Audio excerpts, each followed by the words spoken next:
So, Kai, Thanks so much for joining us here at MeWe Fairs. We aim to be a safe space for authenticity and transformation. Today we have our Cosmic Conversations event. We've been having it throughout this year, and we've started inviting guests to be in the conversation with us, in addition to all of you that are here today. So the four of us are the ones that are going to be leading everything off. We're here to talk about whatever comes up. It might be questions you have, topics, experiences you had, and things you'd like some just comments about. We all are going to participate in this conversation together. And I got someone I got to help with some tech stuff. Maybe the four of us are going to introduce ourselves and just share a bit about who we are and what we do, and maybe a little bit of why we are enjoying these events so much. And yeah, and then we'll be deep in the conversation. All right. So should we go in the same order that we did before? All right, sure. great. Crystal. Hello, I'm Crystal Novak, psychic reader, channel, do energy work. I just, source just tells me stuff, and that's my handle. I just say I know stuff. I It just all depends on the person I'm working with, where the information comes from, um, as well as in situations like we're having tonight. It's potentially possible they're gonna download something in my brain to say or whatever. So, um, I've been doing this kind of work for over 40 years. I think most of you know that part of what informed my abilities, as well as adding to my own personal set of tools, was to be part of a channeled meditative study group that met weekly for 35 years. We covered all kinds of stuff. So I'm here for the conversation, and I'm looking forward to getting it started. Thanks so much, Crystal. Next is Kai. Hi, everybody. I'm Kai Bertrand. I am a Hawaiian kahuna, which is the Hawaiian version of a shaman. I've been involved with the paranormal pretty much since day one, according to my mother. And my primary thing is I can see, but I'm also, at this point, I consider myself somewhat of an energy expert because I can do all kinds of things at this point, and it's been really, really fun for me. So I'm an author, a mentor, a speaker. I work with clients on an individual basis, and sometimes I look at Akashic records, I look at past lives, I look at ancestor connections. I do all kinds of stuff in the past, in the present, and in the future to a certain degree based on energy. So I get all kinds of playing with energy stuff is what I do. And I'm glad that you all came tonight. And hopefully, we can answer some questions, have some really good conversation, and really dig into whatever has been on your mind. So, thanks for coming. Thanks so much, Kai. And then we've got Melody. Everyone, I'm Melody Rosecrans. I own Invoke and Raw. I am a medium, Akashic Records reader, author, healer. I've been connecting ever since I was little. I don't remember not communicating with the other side. Mhm. Um, and I'm so excited to be here and help work with these ladies and normalizing this conversation to the culture and opening it up so more people feel safe. So, welcome to Cosmic Conversations. I'm so excited to see what we get into. Mhm. Great. And I'm Lorelei Shamayo. I'm an intuitive eye reader, body psychology coach, and matchmaker. I read your eyes, just like I think we all read eyes, right? So much is missing and so much is there. And I also read your body. I read your energy. So I'm reading your soul. And my aim is to help you get to better understand your soul and your purpose and help you make choices that are in alignment with expressing your purpose, living your purpose here. I can make comments on things like your career path or relationships that you're in, how to have those relationships work better if I see the eyes of the other person too. I love to use this work for matchmaking for all kinds of contexts to help you find business partners, people to hire, romantic partners, just all kinds of different things. Oh, I'm excited to be here in the conversation. I love learning. I love that it's mysterious and we have no idea what we're going to talk about, and we all get to contribute different things, the four of us and all of you in the audience. All right, we are off. I put contact info for all of us in the chat just so it's here.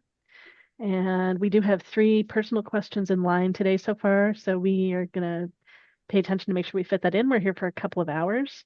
And yeah, so you are paid to be here and be part of the conversation. And three people also want to ask personal questions that we will address with them.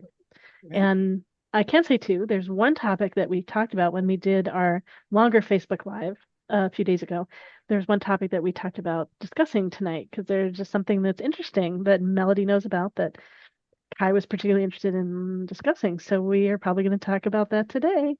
Do you want to say anything about what that is, folks, or do you want to see where it goes first? What do you want to do? Let's You throw had a question, Kai. Well, no, okay, so here's the thing. Like because we talked about before that, like, because I know that you help find missing people and work on cold cases and things like that.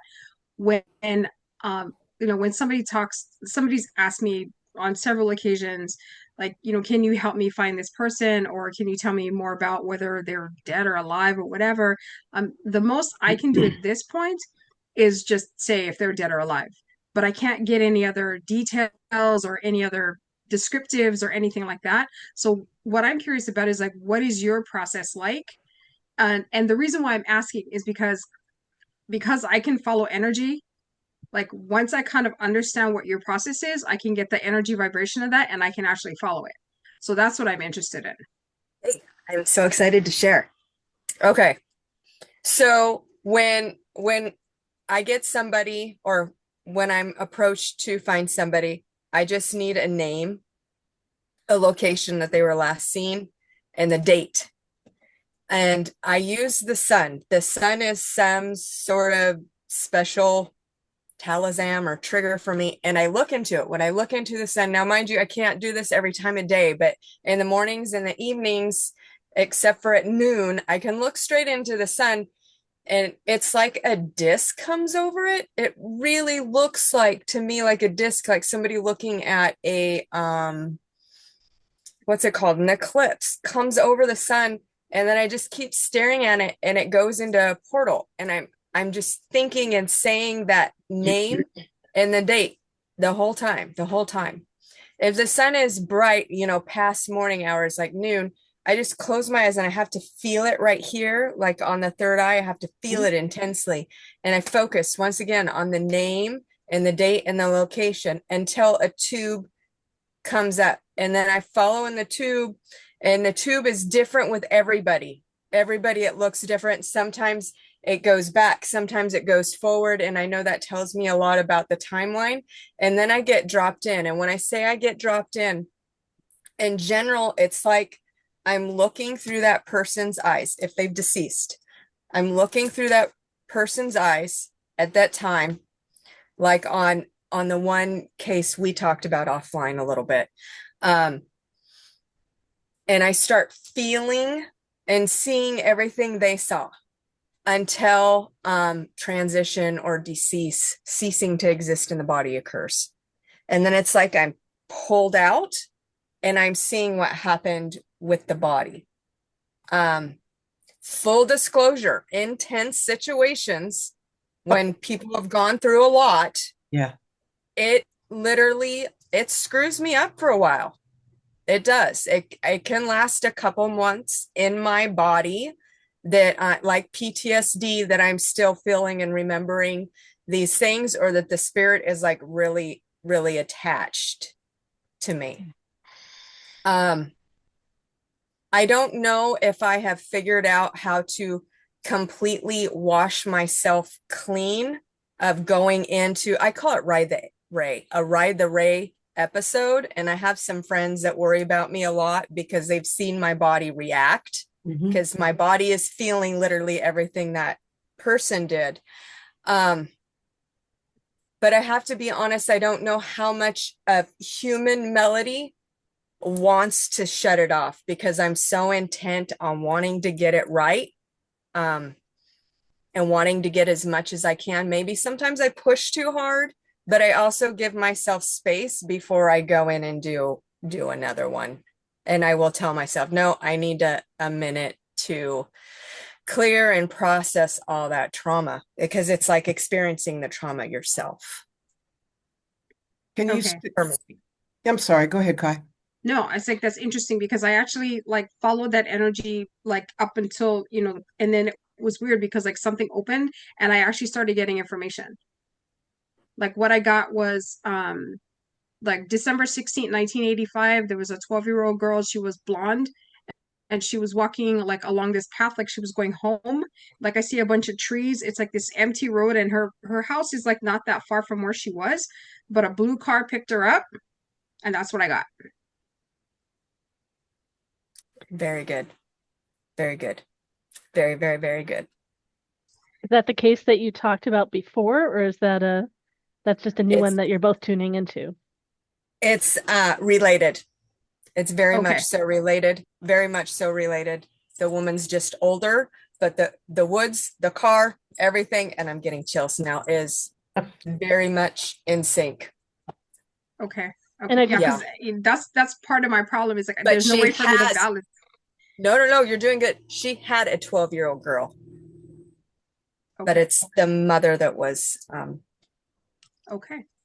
And I just want, before we go too deep, I want to just throw in, and like, so I know Kai and Crystal, you all specialize in shielding.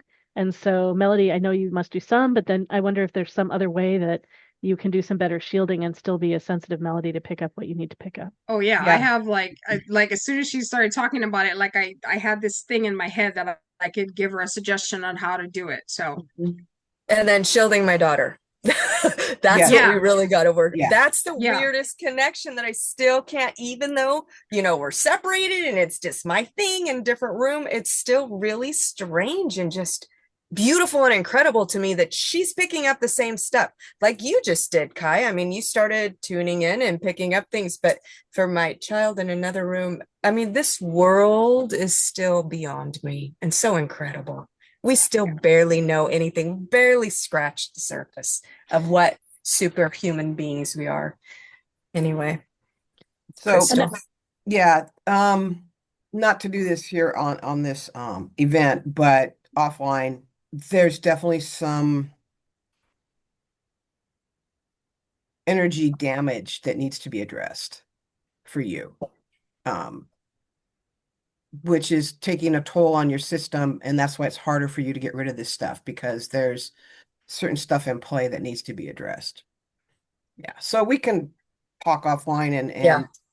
I Yeah. think I would like to be a part of that as well. Maybe we can just do a Zoom thing at some Yeah. point. I And would then I would also- love that. I mean, that's like cleaning up what's happened before, but I was also talking about shielding in the process of doing it, preparing, Yes. and then while doing Yes. it. So that as we're Yeah. all Yeah. like getting exposed to this today, if there's some other way to take care of ourselves. But as we there's this explore. other technique that just jumped into my head, which is, because we have the ability to, for those of you who are energy workers, like if you wanted to work on yourself, like sometimes it's hard to like put your hands on yourself, especially like if you want to work like on your back or something like that. So what you can do is you can actually like almost like separate yourself and put your, imagine yourself standing in front of yourself, and then work on the energy of yourself while you're standing in front of you. Right? So for this type of thing, you can do essentially the same thing. Like it's almost like you take a slice of your energy out, put it in front of you, so that that part of you can do all the functioning stuff, but like the other part of you that is like that needs to be repaired and stuff like that, it's like, in other words, like you filter the information without actually damaging anything else. So the structure in front of you is temporary, if that makes sense. And we can walk through how that happens, but go ahead. You're going to say something? I have something to say, but I didn't know if you were finished, Kai, so I didn't want to, you were Yeah, no, explaining I'm that, so. that's the basic structure that I'm thinking of, and we can walk through on a separate point, like how to create that and how to make it work best for you. But that's the general idea. And teach your daughter Thank as you. well. For those of everybody else who's listening, another thing you can do is you can direct your breath into the area of your body that feels stuck. Or if you have pain, you can breathe in, and you can even have an intent while you're doing it. Every inhalation of the breath is releasing negative energy or damage or whatever. And then on the exhale, I'm releasing that which no longer serves, or I'm releasing that's no longer in present time. Ooh, there's a lot of you that are good at that. That just jumped right up. Cool. You're going to have some good stories to tell next time. Fantastic. You can do that with the breath. It's amazing that what just sitting in and focusing and holding an intent and using your breath, there's so much that you can do. So I just wanted to suggest that as an alternative, as another tool, in addition to what Kai was talking about. And a couple of things. Kai, did you say almost like take a sliver of yourself, or is it more like a hologram of yourself to put in front of you? What Well, was no, it's you can yeah, it's well, it depends on your point of view, your perception. If you need to see it as an actual hologram of yourself, then you can do that too. The point is like you're not using you're kind of splitting your energy to a certain degree so that what you put in front of you is still you, but it is a part of you that you can actually work on. And then once it's you feel like it's been worked on, then you take that energy and you integrate it back into yourself. Then that way that that healing energy is like, in other words, it's almost like you create a like like in my head I'm seeing like almost like this voodoo doll thing, right? Like you poke the doll and it affects the body, right? In this case, like you heal the doll. It's a stand-in for you. And then so you can use a physical doll if you want to, but in the absence of an object, you just like see yourself as if you're standing in front of you, and then you can work on yourself. well, and And if you have energy that's stuck and you like sometimes people are like, I'm breathing all day long and I can't get this thing to come out. Then that's another technique that you can use. You can use energy kind of as an avatar for your physical body and work on that specific spot that you need to work on. And then once you feel like that energy of whatever that is has dispersed, then you can take that avatar and then re-merge it with your body and then feel that energy actually leave, if that makes sense. well, It's and just another technique to use. but I'm also what are some methods to do while like as Melody's connecting with the sun and through the I don't know, the ray, the journey that Well, you go I'm on is how to protect Portals. yourself through that, the portals. Yeah, Yeah. I'm assuming that you're grounding yourself. You've set intent while you're doing it, and definitely feel you focus with your breath as well. So anyone in the audience that's listening, if you want to start doing this kind of stuff, I would advise you to ground yourself first and do an energy cleanse before you get started so that you're starting at a more neutral benchmark place. And cleansing your space is simply just getting quiet and imagining this portal opening over your head with radiant white light coming down into your space, swirling, picking up all the debris, anything you don't want, and you just let it continue to move through your body, out through the bottoms of your feet. You're grounding it off. And then when you're complete, Kai told me this, you now are sitting in like an energy egg, and that can act as a shield. So you get a 2-for-1. Uh, so, and especially if any of this is kind of new for you, you want to make sure you're using those tools. Because number one, if you've cleared your space, then you'll get a better sense of what your energy feels like. And then as you keep doing that, as you get farther down the road, you'll have much more awareness if something else is in your space and you're like, wait a minute, that doesn't feel right. What's going on? And be able to start identifying stuff that lands on you that doesn't belong to you. That type of thing. And especially those of you who are empaths and or potentially mediums, you really want to have a good sense of what's yours and what's not yours. It's like when you turn the porch light on at night and you see all the stuff that comes flying up to the light. There's some stuff you might not want to have come up to your porch light. So just, That's yeah, giving you some ideas about how to stay safe and still continue and explore and start adding some tools. So Yeah, and that's super big. Sorry, yeah. Kai. No, It's no, no, that's okay. learning what's yours and what's Yeah, not yours, and being yeah, completely neutral before you go in that space, so that you're not taking any of your stuff into that energetic imprint or tangling up your PTSD with their PTSD. yeah, I would even recommend, although, man, the more of us out there helping fight against the I wouldn't say fight, but swing the pendulum in the other way to all these dense energies and these dense things happening to humans, the more power to you. Come on, let's do it. Let's make more light into that darkness. But maybe start with something not so intense, or start with something fun. Start with, focusing on a famous person or a date in an area and a time. I mean, me and my daughter play like this all the time. Focus on a date and a time. She'll randomly look something up and say, okay, here we go, London 1686 or whatever, da da da da da. And we just play with that space before you play in the emotional trauma space. Not that I'm telling anybody to not do that, because like I said, the more of us fighting that, the better. But it might be fun to learn how to play with it before you get intense.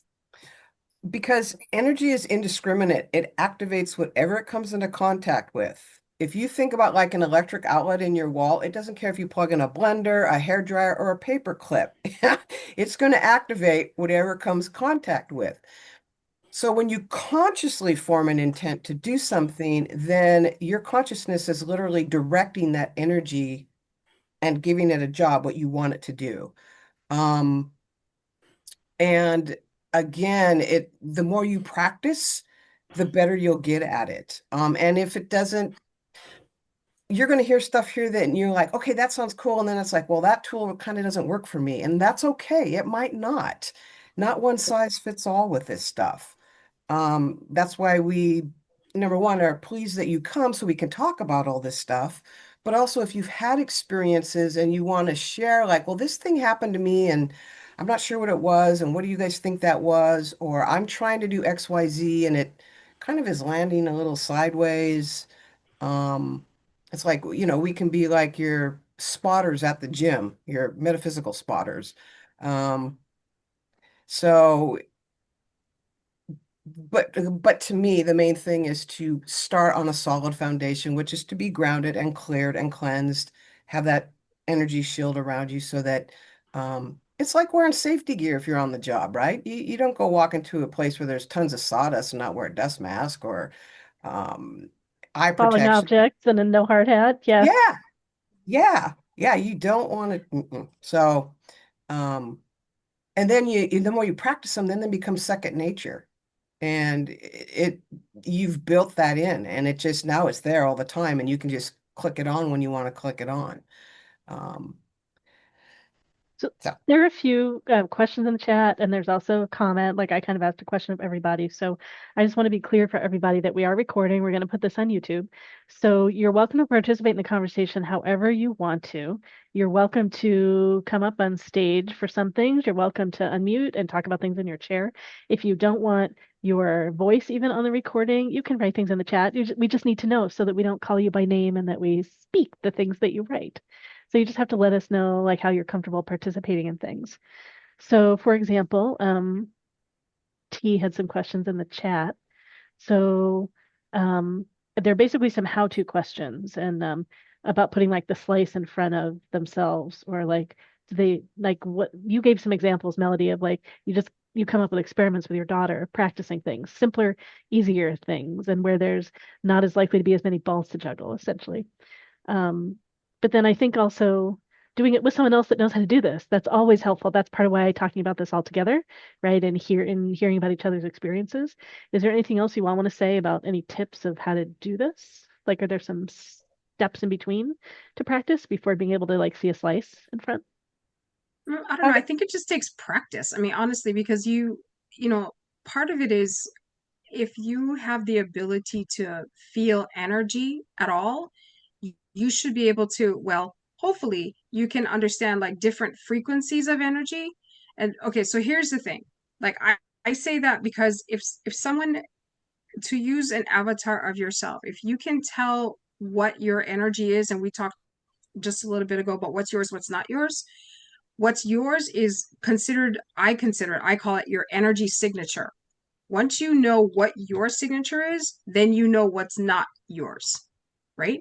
So what you can do with your energy signature is you can actually kind of, like I said, take a replica of it, a slice of it, a hologram of it, whatever it is, to put in front of you and know that it is yours. it's your resonance, and then you work with that energy and then merge it back into your body because it's still you, it's all you. But of course, this requires you to have a certain level of sensitivity to energy. So if you're not there yet, then just physically work on your body if you can, or whatever, like wherever you are, just do whatever works for you. Mm-hmm. If you are an advanced energy person, then you can create your own avatars. You can actually create avatars of other people to work on if you need to. So for instance, like, a lot of us do distance healing. If you want to have that immediate energy feedback from somebody that you're working on, you can create the avatar in front of you and work on that person in your space and know that what you send goes directly to that person. It just depends on your level of energy expertise and what you feel comfortable doing. Mm-hmm. So it just takes practice, lots and lots of practice. Can I say another way too? Yeah. For me, sometimes, although I'm gonna be honest, I don't like to heal myself. It's stubborn melody, and I don't need that. I'll save it for somebody else, and it's so whatever. But at times, Melanie needs a little love.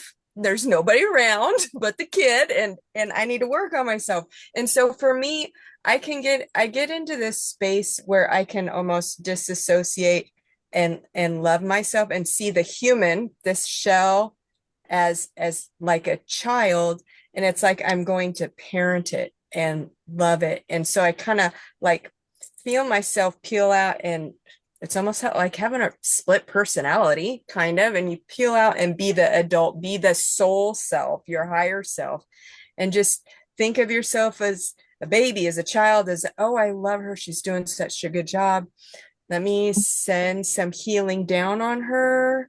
That hurts. Let me send some healing to her knee and just focus it on that way. I think it's really cool to be able to do that avatar thing, but that has never kind of worked for me personally because my head just doesn't think like that. Some people are really good at that and seeing those slices, but for me to just parent myself, that's worked for me. And I don't know, maybe that will work for some of you guys, maybe it won't. Just thought I'd throw that out there. Yeah. That's great. That's great. So one thing I had asked is, did anyone else in the group, has anyone done similar work? Do they do it in a similar way? They do it in a different way? And so someone on their iPhone wrote a longer thing. Do you want to unmute and talk about what you wrote? Do you want me to read Oh, it? hey, no, I'm good. Okay, great. Okay, I see who it is. Cool. Did I unmute? I think I did. Yes, you are I, here. I'm on my iPhone and I have this small little teeny face. So I'm looking at this small little face. I couldn't transfer to my Mac. Hey, everybody. So, I can totally relate to what you're saying. And I learned a technique a while ago, um, surrounding myself in light and then doing that. And that's what I put into the chat. Um, and when the part that says, and I am presence accepts no reversal, personally or collectively, for the treatment of these souls. Someone explained to me a while ago that a lot of shamans were doing healing and they were getting sick because they were picking up the energy. And so just requesting that you do not take that, you are not responsible for the treatment of those souls, felt like that made so much good sense to me. And so I've been using that with all openings when I do any work with people I mentor with, I show them that prayer of protection. And it's pretty easy to memorize and then to enact it. And I love what Kai and Crystal both said. It's like the awareness of where you are at now is the seed planting for where you want to go. And so that deflection of the energy that comes to you and through you to transmute doesn't require you to do the transmutation. It just requires you to clear the space so that can actually happen. Because it's not about what we do Mm-hmm. at all. We're more holers. I like that. And I liked what Crystal said about the metaphysical spotters. Because it is like lifting weights in a different kind of way, you Mhm. know, that the spiritual discernment. And what all of you are indicating is you have to find your way to do that because you are divine. You're actually the stand-in for God or goddess. And so however you decide you want to play that, you can play that. But if you're doing it with the intention of not believing that you can play that, then we've got some conflict. So I feel all of you are saying is resolve that inner conflict about how you actually do command everything that happens to your body, physically, emotionally, mentally, spiritually, and especially your ability to deflect and to be light. So yay, good conversation. But everybody has the right to choose for sure. And they get to do it the way they feel best called upon to do that for themselves, but do enact something that works for you. Most definitely. Great, Most great. definitely. Yeah, and I think you were talking Mhm. about different ways of shielding and protecting oneself when doing work. Right. Has Right. anyone else, it's great. Has anyone else in the group attempted to find missing people? We might not have anyone here that's done that. I know it's not so common to do this. Just wanted to check in if anyone has had experience with that. If you want to talk about Oh, that, someone feel free. has. All right, great. Did you want to talk? It's up to you. Do you want to come on and talk about what your experience is with that? You don't have to. Where is this person? I can't see. Oh, there you are. Oh, yeah. Did you want to unmute and share? I'm sorry, Great. I had it on mute. Hi. Great, great. Hi, sorry, it's a little dark. Yeah, I have I've been working on that and was just looking more for guidance. I really feel to with Melody there, what the feel she gets, the clairsentience, when you look into their eyes. I wasn't looking to do this, was just kind of led to this path a little bit. Slowly. I survived a domestic abuse incident and was stabbed 14 times and kind of led me to this. And I tend to attract, I just tend to read articles online and the souls kind of have found me. And that's kind of how I've ended up here. So I do practice spiritual protection a lot. I did learn the hard way, a few times. Make sure you close that portal and thank Yes. them and go on their way. Yeah. So yeah, I really feel for all of you. I'm in Illinois and it's just really sad here, like you said. And I've I've had some kids cross over and they always just let the light, even the evil, they just still counteract the light, the true angels. And it's just a blessing to be able to help them cross over, find out where they need to be.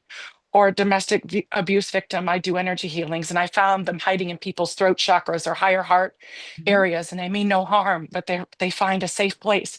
And to Mhm. be able, for all of us here, I just thank you for allowing me to go off on a tangent.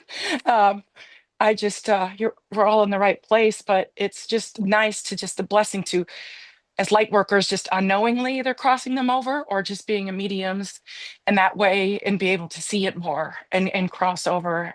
It's just an amazing experience, but just always something to learn. So Thank you, sorry. Jody. No, Yeah, No, no, don't don't be sorry. That was apologize. great. Thank you. I don't know. That was I great. Thank released. you. I Great. was releasing. Thank you.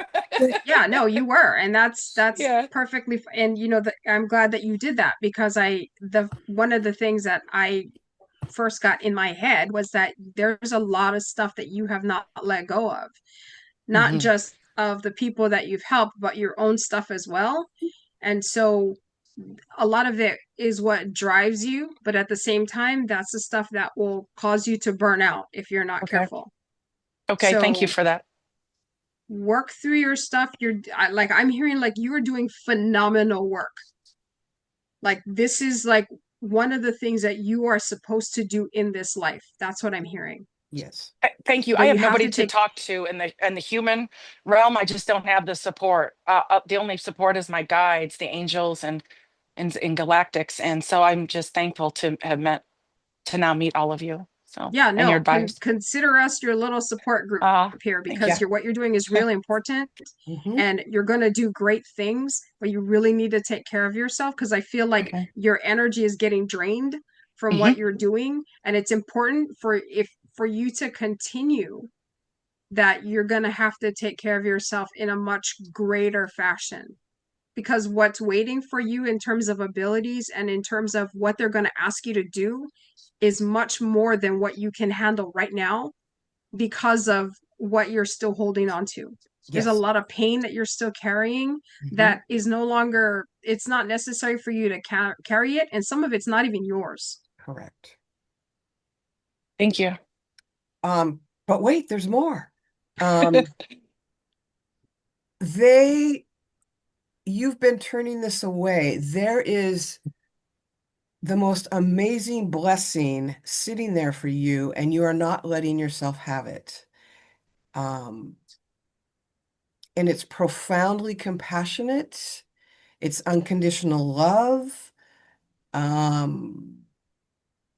And they keep wanting to give it to you, and you're like, well, I have to work a little bit harder, or I can't accept this, or okay, but I'll give it to somebody else. You, girlfriend, you got to let that in. That's for you. If you want to keep doing this work, um, you need to be receptive and allow this to come in, and especially into your heart. Um, and once it's in your heart, the heart is the bridge between the higher chakras and the lower chakras. And once it's in your heart, um, I'm seeing that you could sit with that energy and let it start to flow down your body and start in your root center, the first chakra at the base of your spine, and like let that energy just swirl. God, that feels good. Let that energy just swirl and start to gently breathe it up the rest of your body, up through your chakras until you get back up to your heart. And then let it, especially then start coming up into your throat. That is where we speak our truth through our divinity, and then up into your third eye, and then up through your crown, and then just let it keep doing like a loop. And you're even letting yourself have a little taste of it right now. So please accept the whole thing and not like, I'm just going to kind of lick my finger a little bit and then go away. Um, you Oh deserve. yes, open to receive. I open to receive. I was literally using an essential oil, and I have a root chakra workbook binder in front of me. So you really, wow, you picked up on that, and that was right before the swirl. I think we just was a nice energy connection. I felt, wow, that was great. And I do tend to give the love to others, that nurturing, and leave myself last. I'm working on that for, gosh, it seems like forever. There's always that other layer to the onion, right? Woo, Yeah. we think we made it, and then, oh shoot, that You they know, tricked me. well, we forget when we incarnate here, we have no way to remember because we're like these little tiny half-baked humans. I mean, it takes a long time for us to grow and gain our more cognition and more awareness. And meanwhile, we're just wide open and we just get programmed with all kinds of stuff. And one of the things that we tend to get programmed with is that we're not worthy, that we haven't done enough to have something for ourselves. And that's a big fat lie. We're all part of the divine. So when's the last time somebody asked God if God was worthy? I mean, nobody does that because it's a non-starter. So we forget that we have that we're innately worthy, based on the fact of where we come from, our essence, we're cut from the same cloth. Um, and so question like, and obviously everybody struggles with this one, I believe, is what would it mean if you were worthy? Full abundance. Yeah.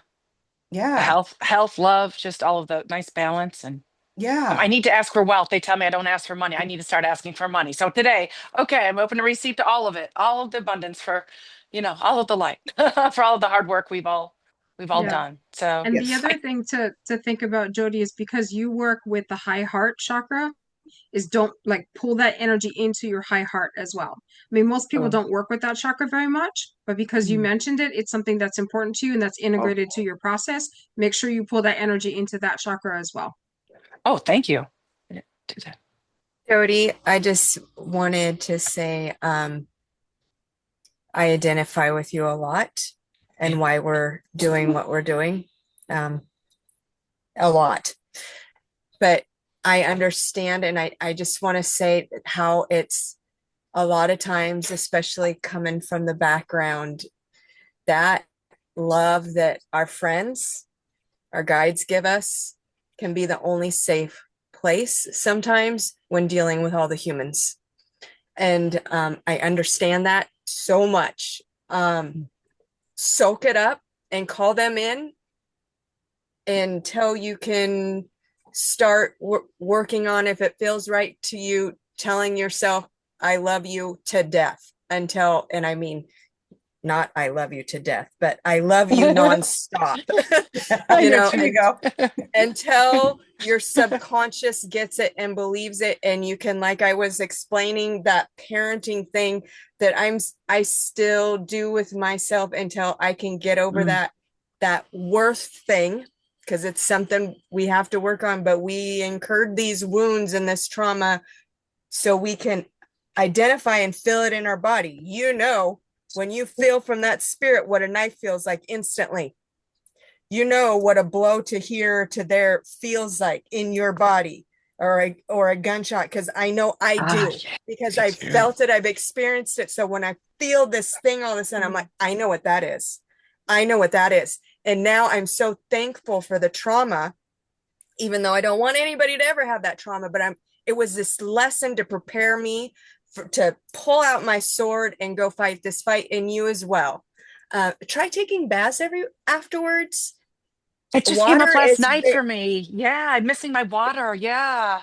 very much a soothing, magical space for me to clear things. And I'm gonna admit it again, and I think you will. Sometimes I don't let it go, and it's just me being like, I'm gonna get those suckers, and I'm gonna hold it, and I'm gonna learn it, and blah, blah, blah. Yeah.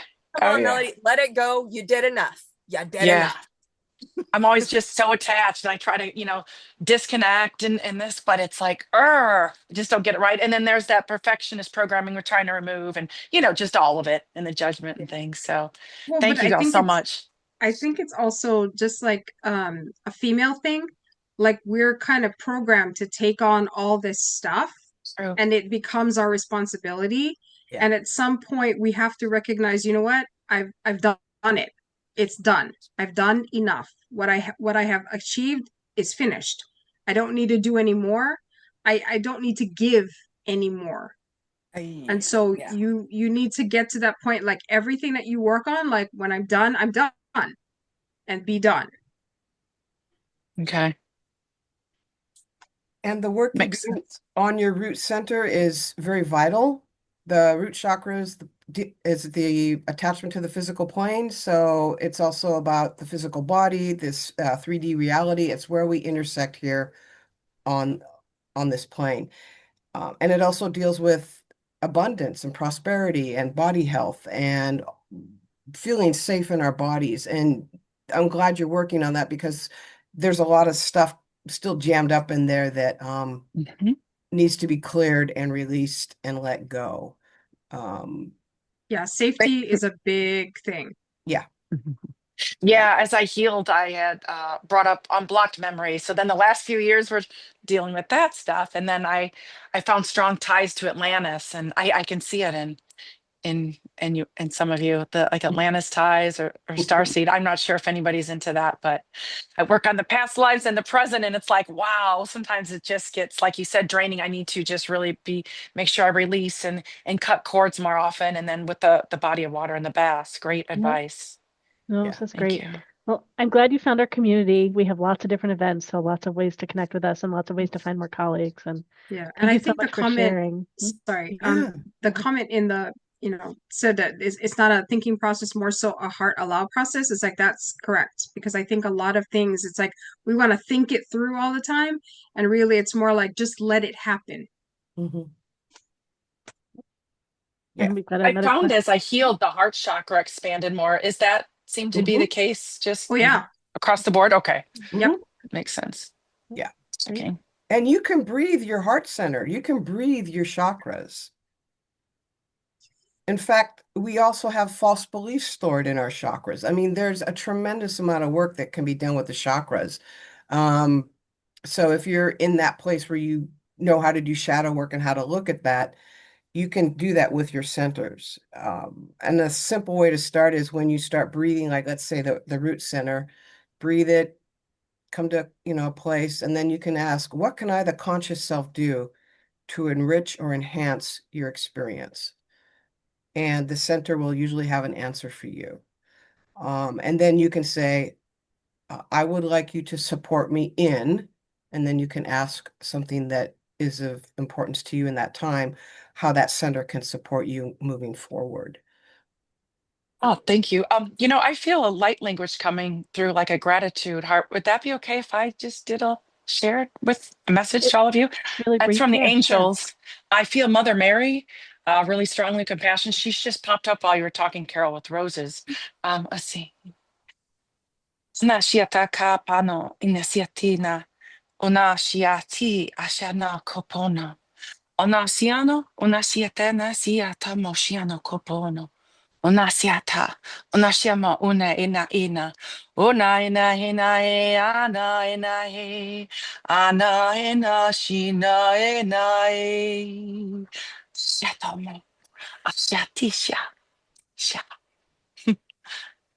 Thank you very much. It was just love and light, gratitude for the light, and I felt Native American, the ancient tribal, for respecting the sacred land and the ancestors and honoring them, and for healing. And it's making us ascend more and increase the light frequency, or the high frequency of the planet. Love frequency, they said.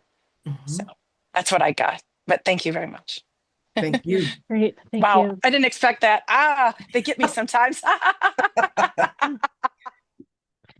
Oh, and I know someone else had their hand up, and I should ask all of you, when you want to share, do you want to come up on screen with us? So we have space for some of you to do that. So I know who you are that had your hand up. Do you want to come up on screen, or do you want to ask from there? Or ask or share, or whatever you were going to do. I had my hand up. This is Brooke, and I'm happy for you to put my face on the screen either way. Okay, great. Let me bring you up. So yeah, everyone else too, as you have comments, just let me know. Hey, Great. Brooke. Hi, it's so wonderful to share space with all of you beautiful beings. And some information that came through that wanted to be shared with a group is those of us that carry this healer archetype. And for many of us, that is the wounded healer archetype, that we went through pain and trauma as in our childhood years, so that we could have deep empathy and understanding for others, so that we could bring our healing energy and our gifts to others. But with that often is this belief system that our work, that our gifts have to include suffering, that we have to sacrifice ourself and our needs and our well-being for those we are assisting and helping. And that is an opportunity, that perception, that belief system of that I have to suffer and sacrifice in order for others to heal, is an opportunity for myself and for us to understand that we are sovereign beings, that we are here to experience joy and pleasure, and that my work, my giveaway in the world, my service in the world can also be pleasurable, and that my body, mind, spirit doesn't have to suffer. And so it's just a gentle reminder of um, assessing our belief systems. I am a midwife and an energy healer. I had a belief that I've worked in the hospital a lot of my life, and I had a belief system that I'm always going to be burnt out there. I'm always going to be stressed out there, even though I love the work that I do, is just so heavy and dense. And I like having my health care paid for. So I have decided to shift from working as needed with no benefits to working half time, so I can get health care paid for and not pay a lot of money out myself. And I realize I don't want to keep that belief system up. I don't want to feel like I'm suffering while I'm being of service. And I had a huge light bulb, a huge shift. And there was a little piece that wanted to say, well, every shift can't be manageable. You know, every shift, because I work 24-hour shifts, I'm not going to be able to get 3 or 4 hours of sleep at least on every shift. And why not? I am a powerful creator Mhm. of the divine, and I can shift that belief system. And so, just gently, because it takes time as we are doing this work, but just what is the limiting belief that I have? And can I, there's the question, can I really believe that I can have the pleasure and joy that I desire on while I'm here on earth? And then am I worthy enough to step into that and choose it? Yeah, And that's a really it's a good journey. point. Yeah. Yeah, no, that's a really, really good point. The thing that sometimes I tell my students is question those beliefs. Mhm. If you can figure out what they are, question them. Are they true? Or have you just made an assumption? Or were you Because that's, programmed? yeah, I mean, well, that's the thing. Is like sometimes like we assume that what we've learned or what we've heard or what we've normally practiced as a pattern, that that's true. And really, it isn't. And once you realize that it's a false belief that you have, it's a false pattern that you've been following, then you can break that at any time. You can make a different choice. And sometimes it's about just the process of questioning that just breaks up everything.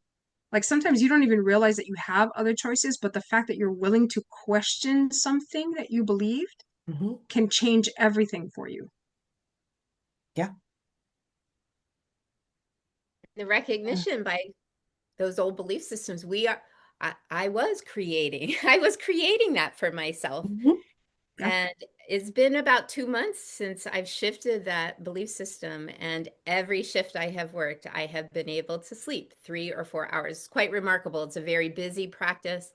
And it is, oh, how much was I actually um, perpetuating that belief? Yes. And that I am so grateful for all of the years and experience I had, so that now I had, oh, I could question the limiting belief. And now it brought me to this moment of I can do this work and be free and be in joy and love it for all it offers and not have to suffer. Right. Yeah. Yeah. So a way of looking at it is not to shame ourselves, to empower ourselves in that we Mhm. are great manifestors. And so essentially everything that is happening for us, we are manifesting, and we have the opportunity to step into manifesting something different. Yeah. Mhm. And we do get programmed, I think, more as women about we have to be busy all the time. We have to be constantly serving. We have to constantly be giving. We can't rest. We can't stop. We don't deserve it. We haven't earned it. There's always another person over there that needs that. And I think that's that programming that we get about that, because the flip side of it is we haven't earned it. We feel guilty if we are happy or we're experiencing some sort of fun or pleasure. Um, we look around like, well, why should I be happy when the whole world is suffering? How can I justify that? Number one, your suffering is not going to make the world any better. Doesn't help at all. And if the flip side is the more happiness that you can carry, the better off the world's going to be. Um, Making myself miserable will not help myself or the collective in any way, shape, or form. Um, and that's all those things are to look at. And most of them are about self-worth. Am I worthy? Have I earned it? Am I lovable? What happens if I'm seen? If I stop playing small, am I safe to be seen? What will happen if I say what I want? Um, and that's a lot of clearing work to do, people's shadow work, inner work, whatever you want to call it. But once you start doing that, then you're going to start clearing your unconscious. And we create from our belief system. So when you clear those old beliefs and you step into present time and you say, no, I'm not like Brooke you just talked about. I'm going to challenge that. I don't want that. I don't want that to be true. That's not accurate. That's not true anymore. And we start challenging those beliefs. And then our reality will shift because our perceptions are our reality.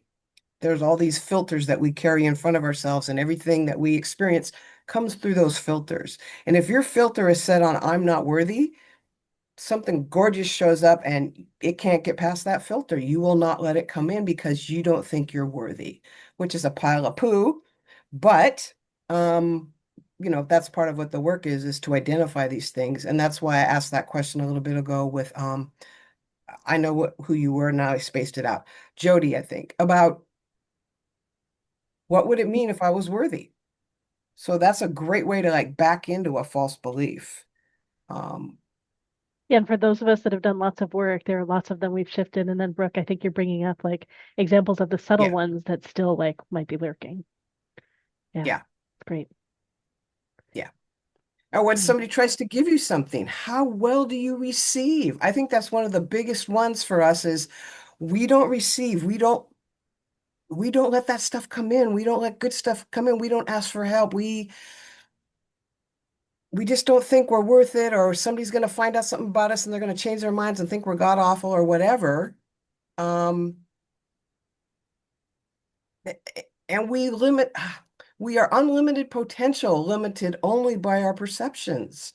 I mean, there's so much out there that we can have, and it's getting on the other side of that. And part of that is just challenging that and going inside and going, okay, I need to unravel this. I need to trace it back. What's going on with this?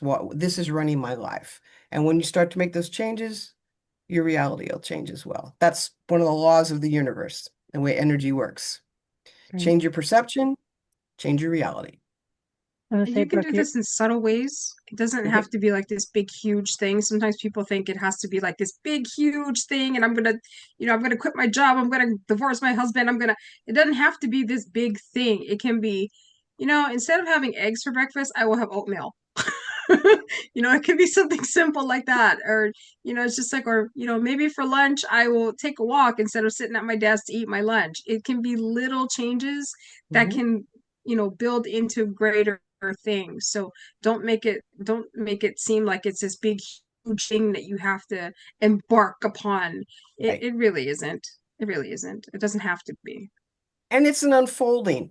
You don't pull every single false belief at once, because then your whole life would crater because you would have shifted too much too fast. Doing them in little steps is great because then we can integrate it, we can sit with it more, we can feel more comfortable about flexing into that direction. Um, And tweak it if you need to. yeah, yeah, yeah. Because when you make changes, that changes things for other people around you, Yep, and they might not be so happy about that. that is true. So, you can tweak it a little bit here and there to make other people a little more comfortable if that's what you want to do or not. The decision is yours about what you do. Mhm, That's the big thing, is like, do what you need to do for yourself, mhm. not necessarily because of others. Right.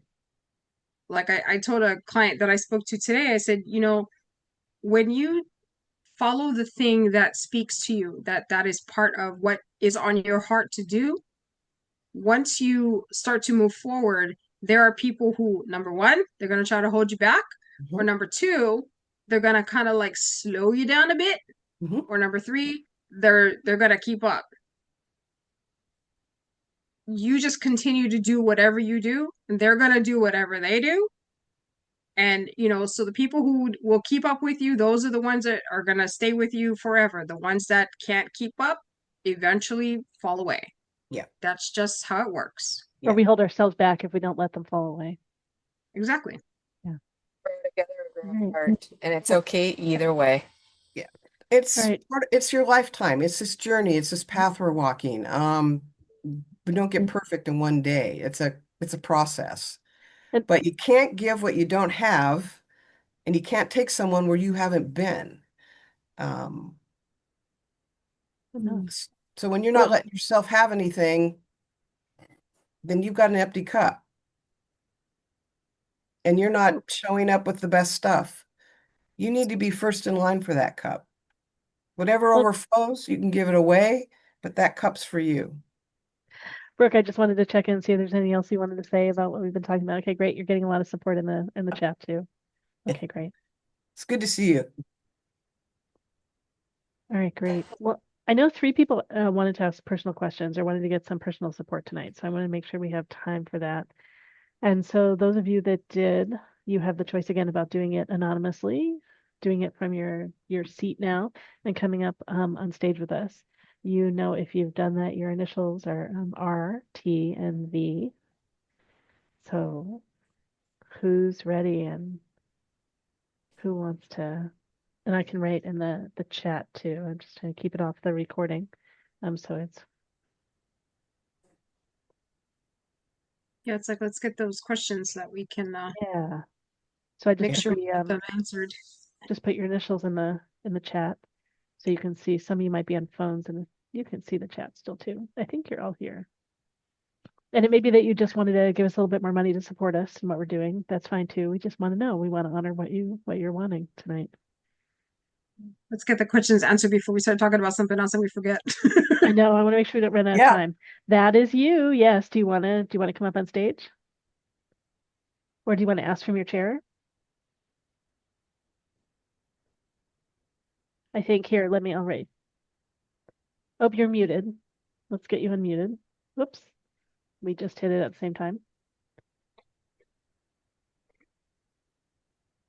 I think one of the other people I'd like to see. Oh, good. V. Let V go before me. Okay. Okay, great. Okay. Thank you. And then V, did you want to, so V, we're recording and this goes on our YouTube channel. Did you want to come up here and be on Spotlight with us? Do you want to ask from your chair? It's up to you, however you want to do this. I'm going to unmute you.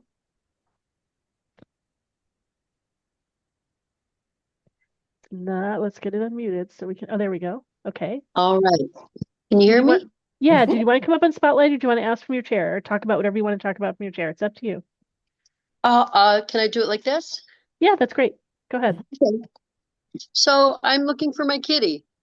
I lost her a couple days ago, and I was just wondering if anybody's seen her. If she coming back. That's all.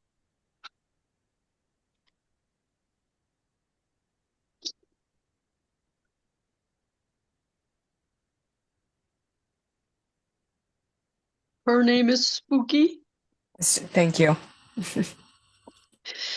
and you know, I just moved to a new place, and I think that I don't know. What does somebody see that happened to her? Anybody?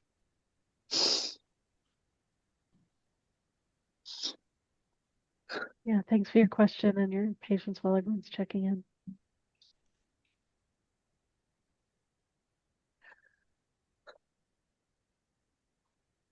Because I'm hearing that she's lost. She can't figure out how to come back. I don't know. Let me see if somebody's picked her up.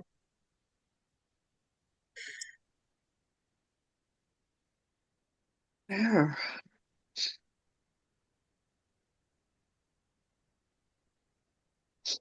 Yeah, it's really murky for me. I can't really tell. I feel like she's still alive, but I can't be certain.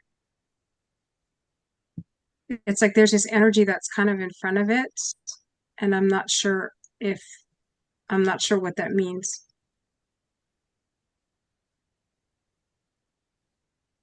V, I'm sorry. I'm not getting anything. I'm not gonna sit here and make something up. I'm so confused because my phone number is on her collar. So if somebody had her, my phone number's there. Well, that's if she still has her collar on. Yeah. Yeah, the break free callers, yeah. I know someone else in the audience has something. It's fine if I think if you want to share, you can unmute and share. You've been writing some things on the chat. Do you want to speak them or do you want me to read them out? It's up to you.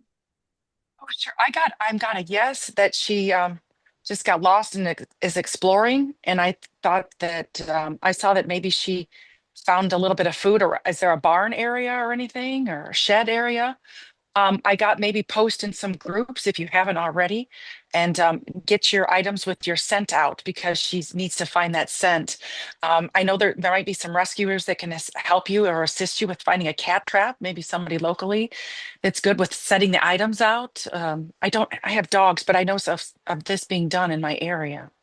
And then ask Yeah. Archangel Uriel and Archangel Raphael to assist you with finding her. Archangel Uriel is a really great angel to ask with the animals and nature, and to give your worries up to them, so you can kind of keep your head on straight and fully aligned to try to connect to her telepathically. And that's what I got. Thank Good luck, you. many Thank you. blessings, Thank prayers. you. I hope.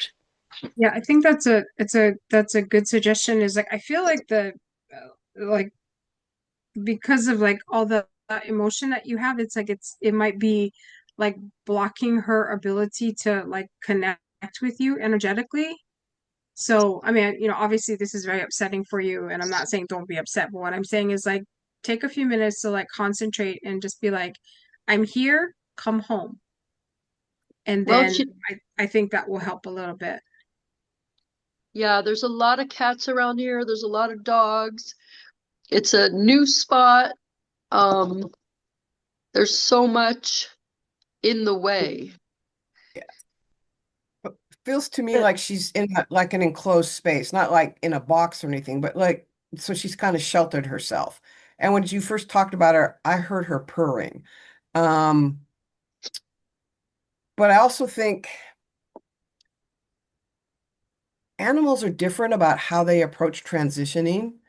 Um, and it's kind of weird to think about, but they all have their own little kitty karma and their own dog karma. And technically, they're on loan to us for as long as whatever that period of time is.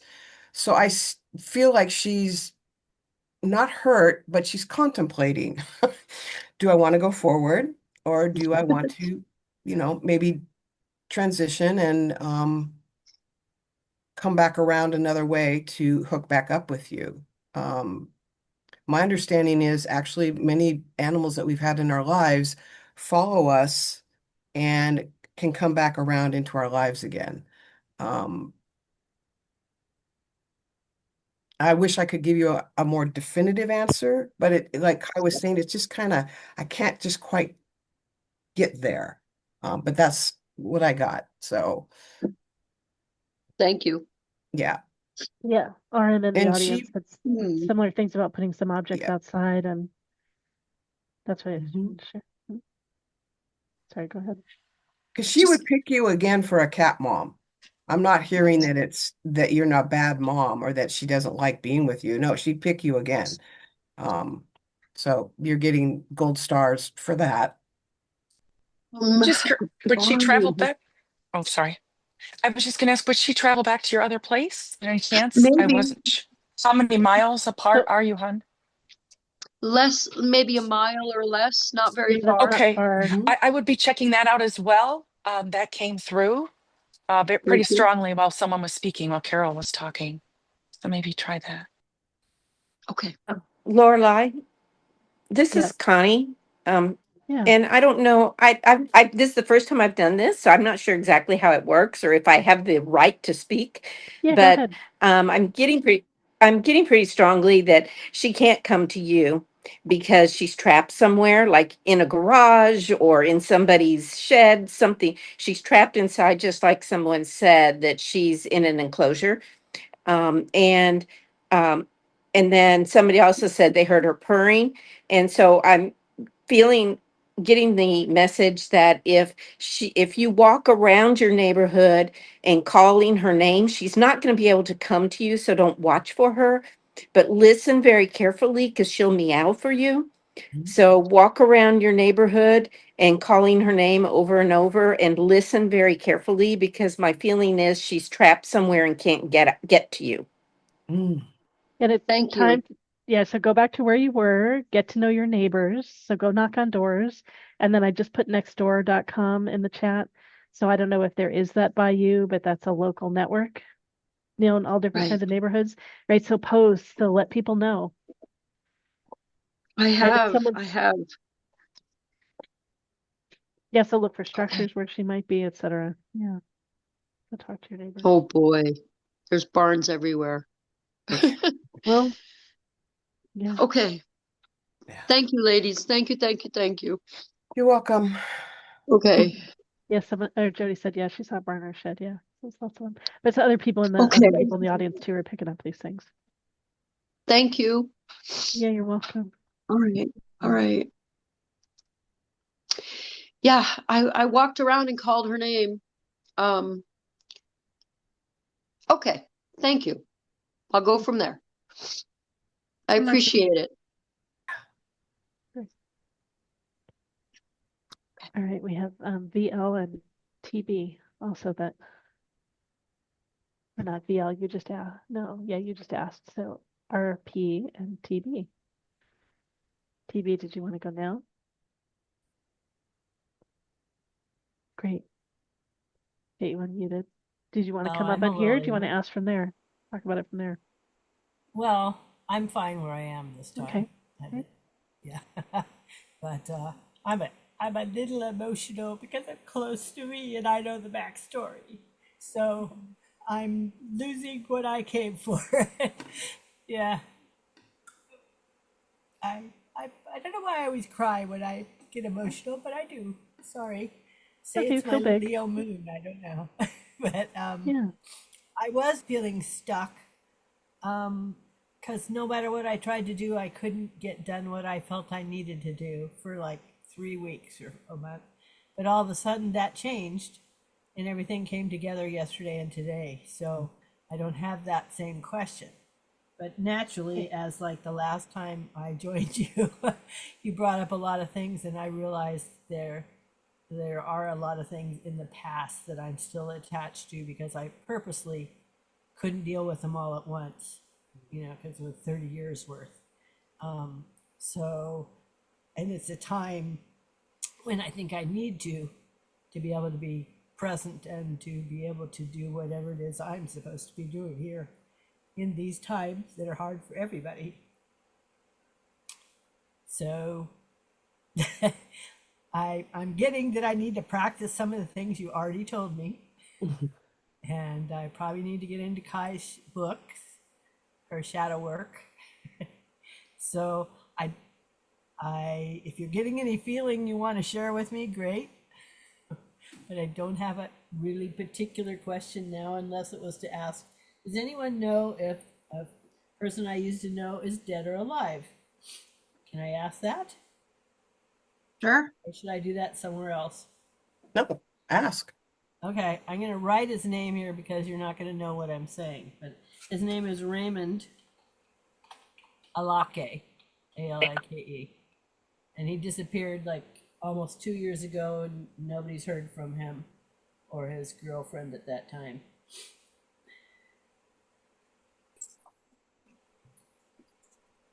Wow, that's got a lot of energy on it. Dang. Yeah, even his daughters never heard a thing. We both heard Yeah. same time. I heard just in general that he's not with us anymore. That's what I think. I gotta, I don't like doing this without the sun. It is night here, but I felt instantly, did he drink? Yes. So I felt that. I felt disoriented, but then I felt this strong pressure on my chest and a splice across my body. I don't know what more that means. I always get the trauma in the body before I get more information. I agree with Kai, not here anymore. I feel the disorientation and the splice. So I don't know, hit by something, trauma, I'd have to tap into it more and to get more detail. I need to go into the light, but that's Crystal. Kai, can you help me more with that? Can you pick up on that feeling? I don't think he made it all the way across. Oh, so what does that mean? Correct. There's just some really heavy energy. Like I just got slammed in the head as soon as you wrote his name in the chat. So there's something big going on with that. Yeah, it's like what I'm getting is that it was a I feel like it's a car accident. but he was in the car because there was something that he was attempting to run from, is what it feels like. And so, yes, you're correct. He's stuck in the middle, like in between worlds. He hasn't completely crossed over because it's like he's got this attitude about like almost like I can't believe I'm dead. Like I can't be dead. Like, are you kidding? That makes a lot of sense. Yeah. Yes. So yeah, I think all right, so can I cross him over? Yeah, okay, so I'm gonna open the door and I'm gonna cross him over. Oh. Okay. Okay, door's open. And he's stepping through. Good.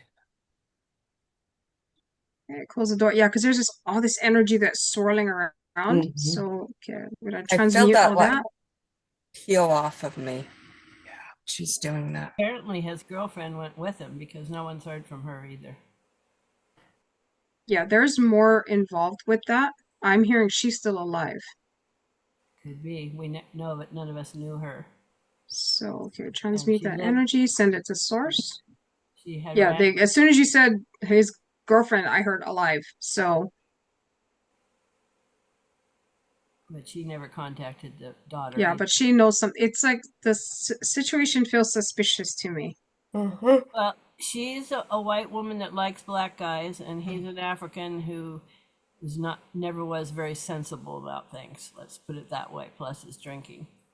Yeah, well, Oh, or was. yeah, I don't know, but that's what I'm getting about that.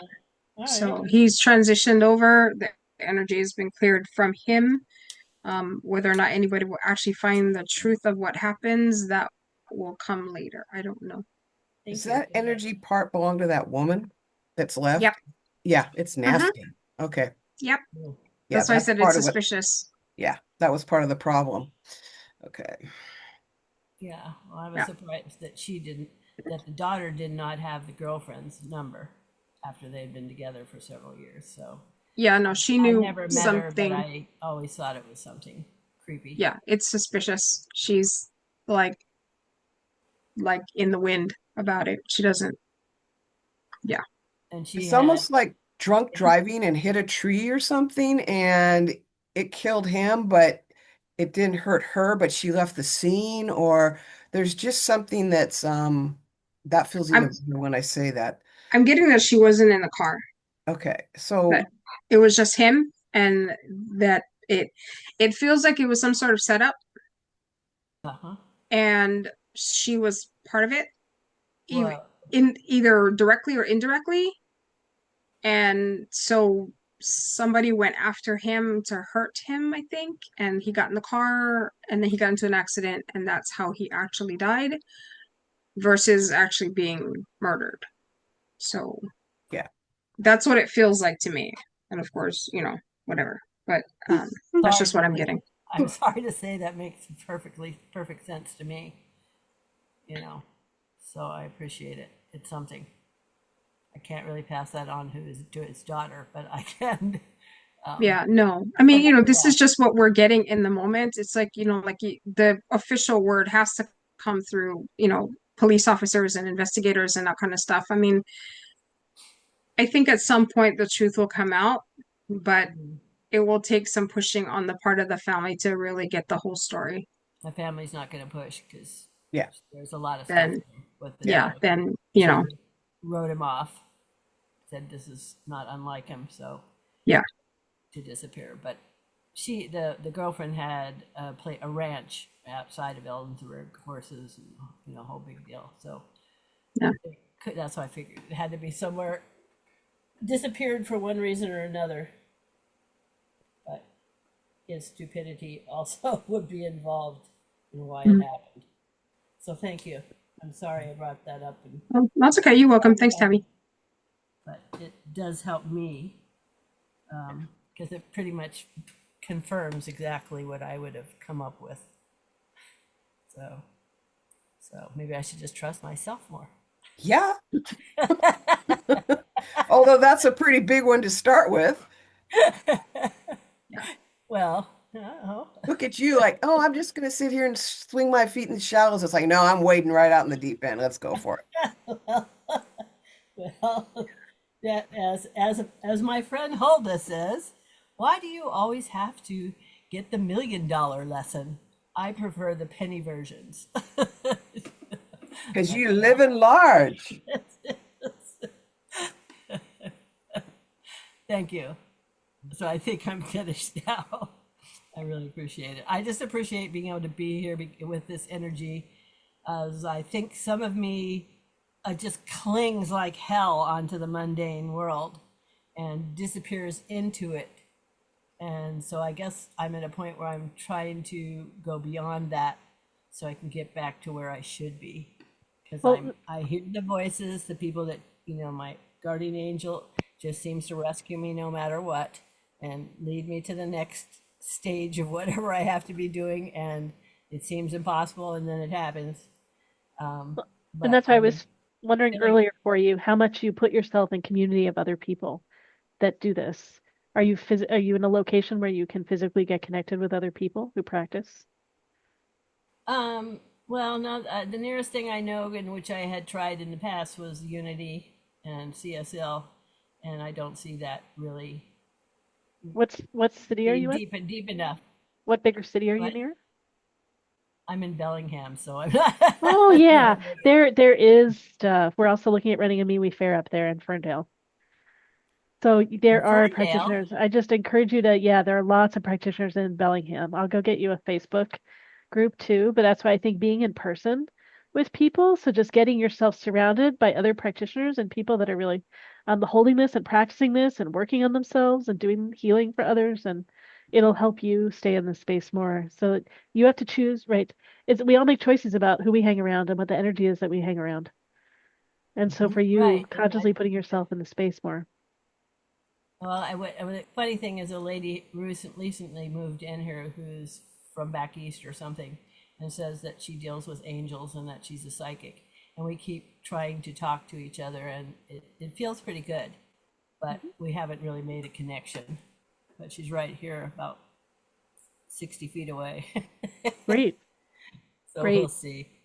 One of the groups Yeah. that I post in is a Bellingham Healers group. There are 1,500 people in the group. Ah, So I would get on that group and start seeing who you feel connected with.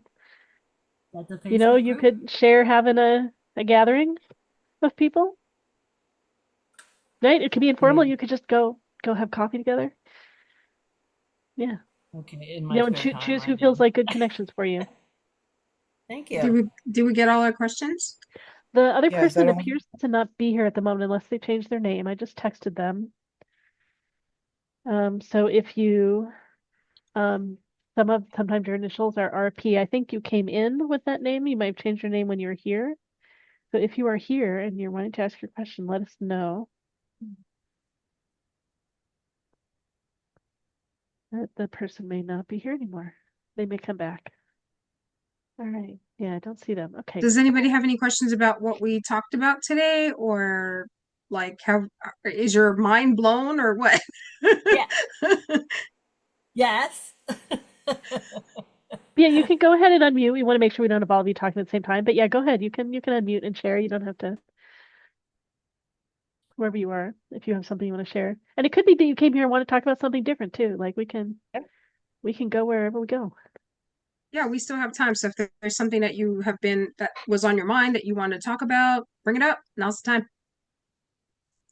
What do you But need, don't Maria? ask us for the lottery numbers. Yeah, it's not happening. Hi, Maria. Hey, hey, I'm I'm um I'm And in the process of my do you want to I'm come up sorry? on stage? Do you want to come up on stage as you Sure. ask? Okay. Yeah, that's fine. Okay, great. Go ahead. You're in process. Okay. Yeah, I'm in the process of my spiritual journey right now. And I'm finding that the one thing that I guess is I'm having difficulty with is self-sabotage, and it it's not intentional.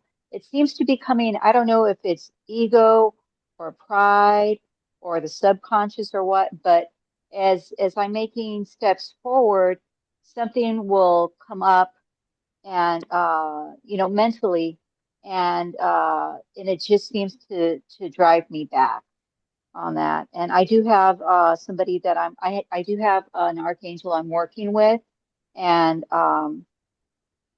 so I guess what I'm having a hard time dealing with is how do I get past that, because I am making an effort to get past it. And sometimes when I bring it to the forefront of my mind, yeah, we're not going to go there, it seems to reinforce it. And so I'm trying to ignore it so the universe doesn't pour more power into that. Doesn't feel like it belongs to you. Uh, s- Sometimes it does, but sometimes it doesn't. And I'm not sure if this is something I'm getting from elsewhere or if it's just petulance on my part subconsciously. It's No, it feels ancestral. like, yeah, go ahead. Yeah. Yeah, it's ancestral. So you're carrying it's an anchor that you have from it feels like from your mother's line. And what it is that it's that thing about you're trying to achieve something, but the person who's anchoring that energy in the past is like, you shouldn't be doing that. Like, that's not your place. That's not what you're supposed to be doing. And so that energy is anchored that way. So whenever you try to do something that is going against that anchor, that's when it sabotages you. So there's lots of different ways that you can deal with that. You can actually like meditate and kind of like do almost like this little journey kind of thing and go back in time to like ask your guides to take you to meet that person and ask them if they will release that energy. Because what happens is when an ancestor anchors energy in a spot, it affects every person in the family line born after them. Mhm. So it's not just affecting you, it's affecting every single person born in the family after them. So once you get them to let go of that energy, and in this case, like I usually get that person to cross over, because usually the only time they can create an anchor is when they haven't completely crossed over. Mhm. And most of us have lots and lots of ancestors that have not crossed over. I mean, Right. myself, I did this one thing one time when I was like, okay, I need to check this out. And I asked my guys, okay, show me all the ancestors that I have that are stuck. And literally there were thousands of people. I was like, what? So that's what we're looking at, because, we all come from a long line of people. And Right. so somewhere along your line, there is a person who held this belief that you have a specific place, and it's like related to a woman's place. Mhm. And so the things that you're trying to do, they're like, no, you don't do that. Okay. Does that make Okay. sense? Yeah. Okay. So speaking ancestrally, this is not like a reincarnation. This is like No. somebody I'm actually related to. Okay. So Yep. that makes sense because I'm Hispanic and I know there's a heavy, heavy Roman Catholic influence past generations, and I can see where what I'm working with is considered problematic. I did not know ancestors could actually go in and do something like that. That's wild. Yeah. Yep. Okay. Yep. All right. So Thank you once so you get much. that person to cross over, the energy that they're carrying, you can transmute it. Oh, okay, so this is the process I use. I cross that person over. The energy that they have, I transmute it so that it is healing energy instead of like, sabotaging energy or whatever. And then I take that energy and I roll it forward to the current day so that it kind of erases the anchoring energy of everybody in the family line up until the present day. So that includes you, any cousins, any children, everybody that's currently alive. And then whoever's born after that doesn't get it. Okay, so it's not a me thing then. This is Mhm. this is Well, outside. Okay. I want to talk about the thing that Thank is you for ours that. too, but yeah, I'll wait. Go ahead. Yeah, no, I'm good. That's all I was curious about. Thank you so much. I appreciate that. Melody, did you want to share What were you something? going to say, Melody? Well, I have two things you could try to if you want to. One thing is when you start hearing that, just, when you start getting that information, you start hearing it, those memories, that feeling, just be like, Are you here for my highest good? Are you here for my highest good? Are you here for my highest good? Or say something opposite really fast to clear it away.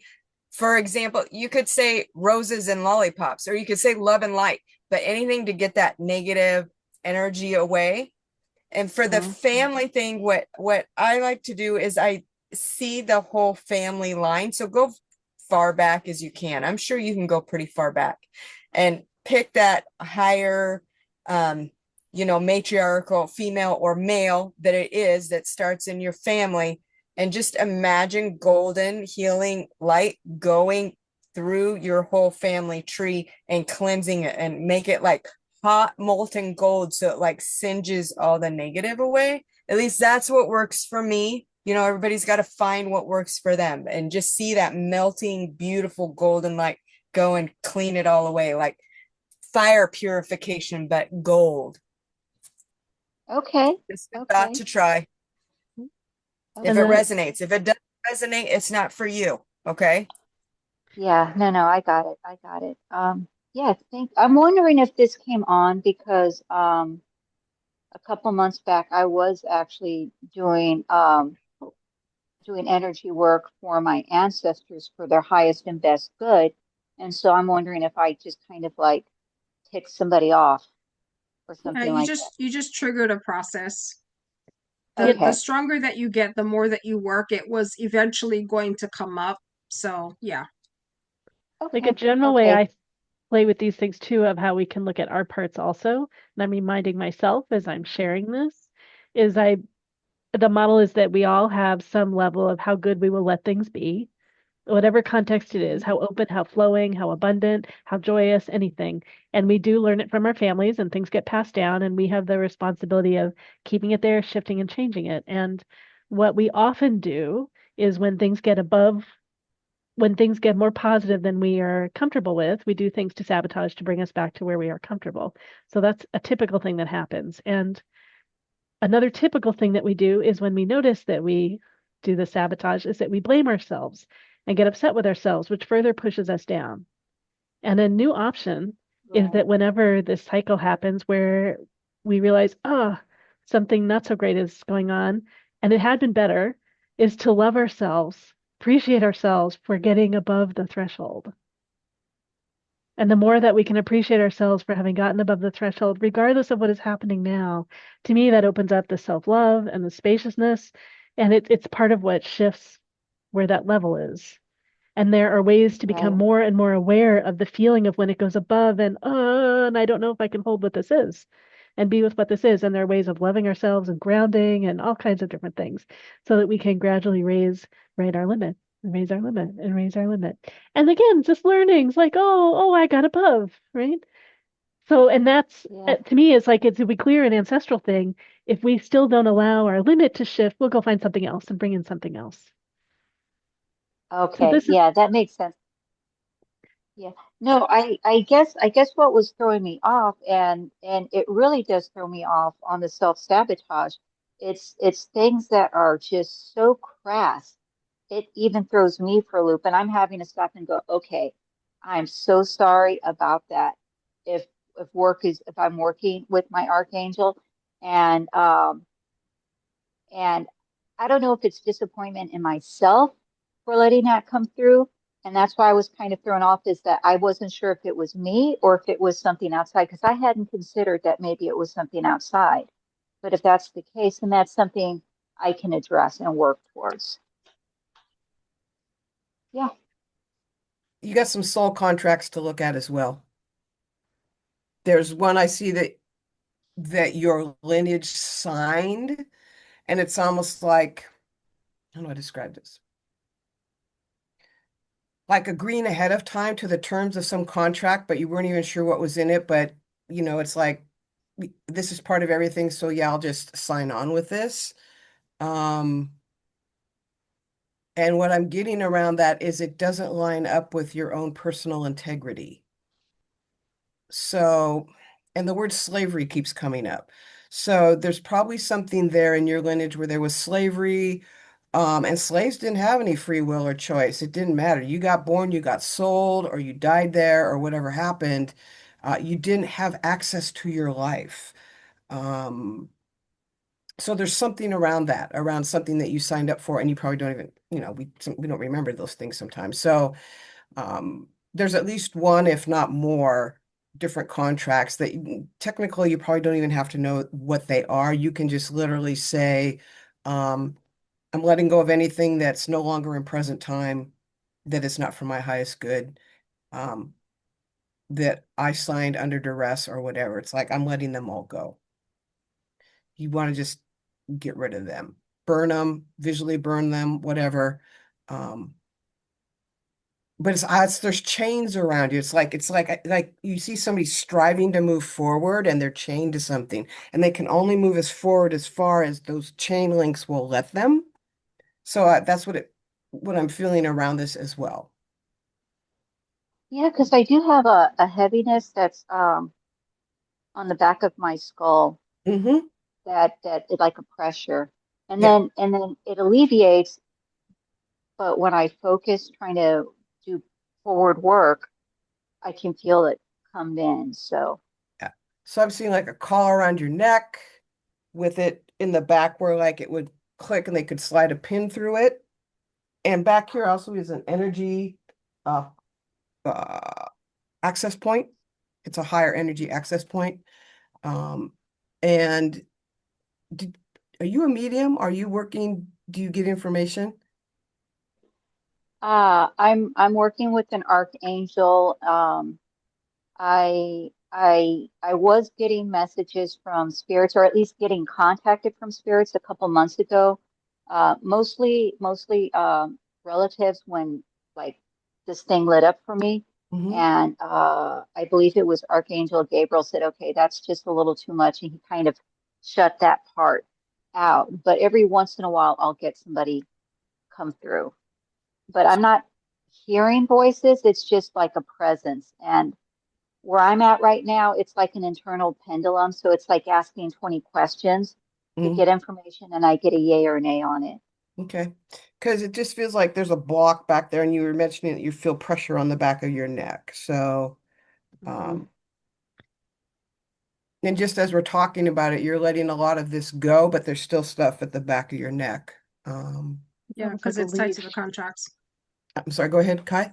It's tied to the contracts. Okay. Yeah. Okay. But that's something I can just relinquish then, where I'm at.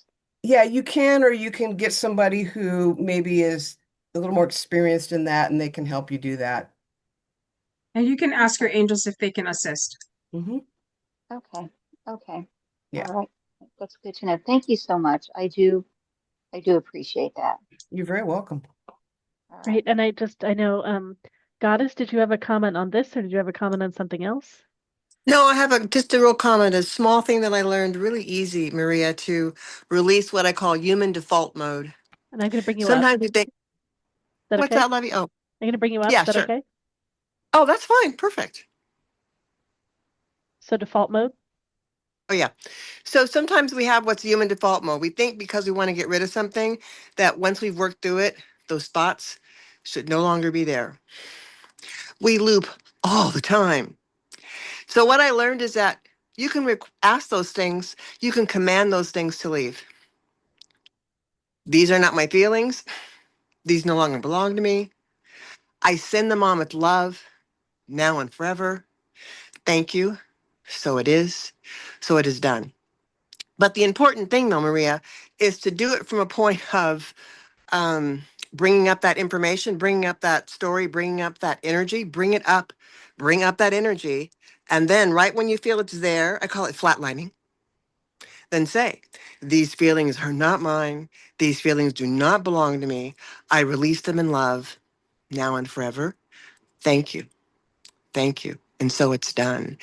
And when I learned that was like clearing my light body from the filaments that stick to us, all those thoughts, all those beliefs that aren't even ours, we can release those. But I never knew that you could command those to go until someone said, do you know you can ask those to leave? Just like that?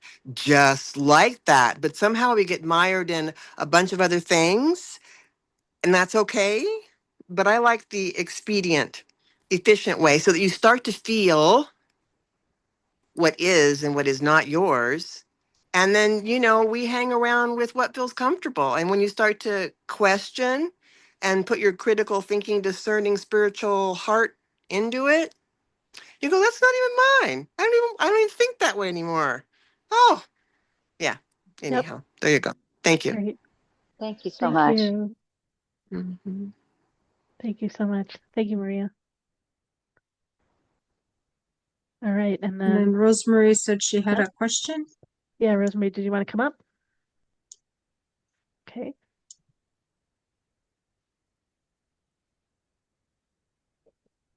Yeah, just get great.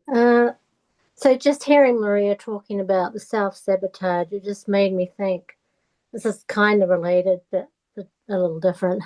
I feel very strongly about a certain situation, say in my own life, and I think I'm very clear on that and feel like, yes, I'm on track with that. But then another day, especially because I have chronic fatigue syndrome, and when I flare up, I noticed and I'll get a flood of other information come to me quite strongly through dreams or just feeling. And I think, oh, there's something else about that situation I'm denying, or that is a little uncomfortable, and I didn't really want to look at that. But it can feel like a totally different belief system or answer to that situation to what I had a few days before. So it's very confusing to me. I think, well, is it this or is it that? And I just wondered if other people experience this and what does this mean? So that's basically it. Okay. Well, Rosemary, you're an empath. So you're picking up stuff from everybody. Yeah. So that's why you're getting this information on this day, and then next day it's something different, and next day it's something different. And in the meantime, your system and your body are trying to process all these different energies that are not yours. Okay. That definitely So makes sense. for Definitely. you, what I would suggest is we were talking about energy shields earlier. Like if you don't already start to work with energy shields, that's something that you might consider, because especially if your health is already suffering from whatever it is, like the rest of it coming to you energetically will then affect your physical body. So what you want to do is protect your energy system with an energy shield to allow your body and your energy system to process whatever is yours. And then that way, and I'm almost positive that once you do something like that, that the inflammation in your own body will decrease. Okay. Yeah. So are you talking about energy that's not mine in the present time or from another time? Like anything that's not yours, past, present, future. Okay. Because what's happening is as an empath, you're absorbing everything around you like a sponge. Yeah. And so what you want to do is you want to put a barrier between you and whatever else is out there so that your energy can process your stuff Right. to help your health. That's what we're looking for. And then, I mean, that doesn't mean to say that you won't interact with energies outside, but with a shield on, then you can control that and you don't automatically just absorb everything like a sponge. Right. Right. Absolutely. Thank you. So you're an empath without sufficient shields. Empaths by nature don't have to take it all on. Yeah. Yeah. And Melody. I've got two things. So one is aside from being the empath part, you need to honor your rest cycles, and you need great rest cycles, because when you come out of it, you create magnificently and you move things with your energy. Yes, you're also an empath, and that wears you out and you cannot keep up with the rest of the world, and that's okay. It's a beautiful, glorious thing. Honor yourself and let yourself rest, so that when the divine comes in again, or you get moved by the divine source to push energy again, you go out and push and create again as you're supposed to be. And then I wanted to give you two little possible ideas for creating a shield. It's something you should do every morning before you go out. One is I call the egg that I use. Pick any stone, any precious stone or metal that resonates with you. For me, it's a diamond. I love diamonds and I love gold. That's my thing. But I use a diamond and I imagine and I start as high up to my favorite celestial planets, like the sun, as I can. And I imagine molten diamond coming all around me, and have it come all the way down. And as I'm imagining it and feeling it come around, I have wings. I know I have wings. So I'm always make sure I'm pushing it out more to give my room for my wings to stretch and go all the way down and cup some of the earth. Because you got to take the earth with you. Even if you're celestial like me, we got to have some earth stuff. So close it down at the bottom of the earth. So that's one thing you can do. I found that it works for me. And then I blow some fire in it to make sure it's purified and stuff. Or you can do the mirror technique a lot of people like, and you just sit in your little meditative space and imagine your hands and pull up a mirror and push it out. Pull up some mirrors and put them above you, to each side, behind you, and below you to reflect that energy away from you. But do it before you enter out into the world. Just Yeah, thank you for that. Yeah, I used to, I do that a lot, and then when I get caught pain up in the butt. in the symptoms, and then I get distracted by all that, and then it just sort of goes out the window. And it's definitely been going out the window for several months now, so I really appreciate the reminder. Crystal? Part of the side effect of this is you're constantly being buffeted and you can't even hear your own voice. And because, like you said, you're hearing one thing one day and one thing the next day, it's making you doubt so many different things, and it's making you doubt yourself. Yes. And great information, great tools here about how to protect yourself and get rid of that. And you want to cleanse yourself as well and like pull all that stuff off. But that anxiety that comes from not being able to trust your own inner voice. Yeah. Yeah, and that's impacting your health as well, because it kind of keeps you on like a pot boiling on the back of the stove. Yeah. And if you're not careful, then you'll burn the pot because there won't be anything left in it, right? And so, and then it makes, again, it creates anxiety. It makes you doubt yourself. It makes it easier to freak out's too strong a word, but get a bit, overwrought by things. Yeah. And just feel 100%. like, it feels like it's never ending. And how am I going to sleep and rest? And it's just nonstop, and it's nonstop, and it's nonstop. So, just if you combine all these things that you heard tonight and start practicing with them, I think you'll feel a great deal of relief. And then you'll also get a better sense of like, you'll have a benchmark for what your energy feels like. And that'll make it easier to identify going down the road what's yours and not yours. Right. Yeah. Right. Yeah, definitely. Thank you so much. You're welcome. And there's a little bit of a sequence that you talked about it as if maybe it just seemed like there's something that happened that's hard before you have awareness of things. And I invite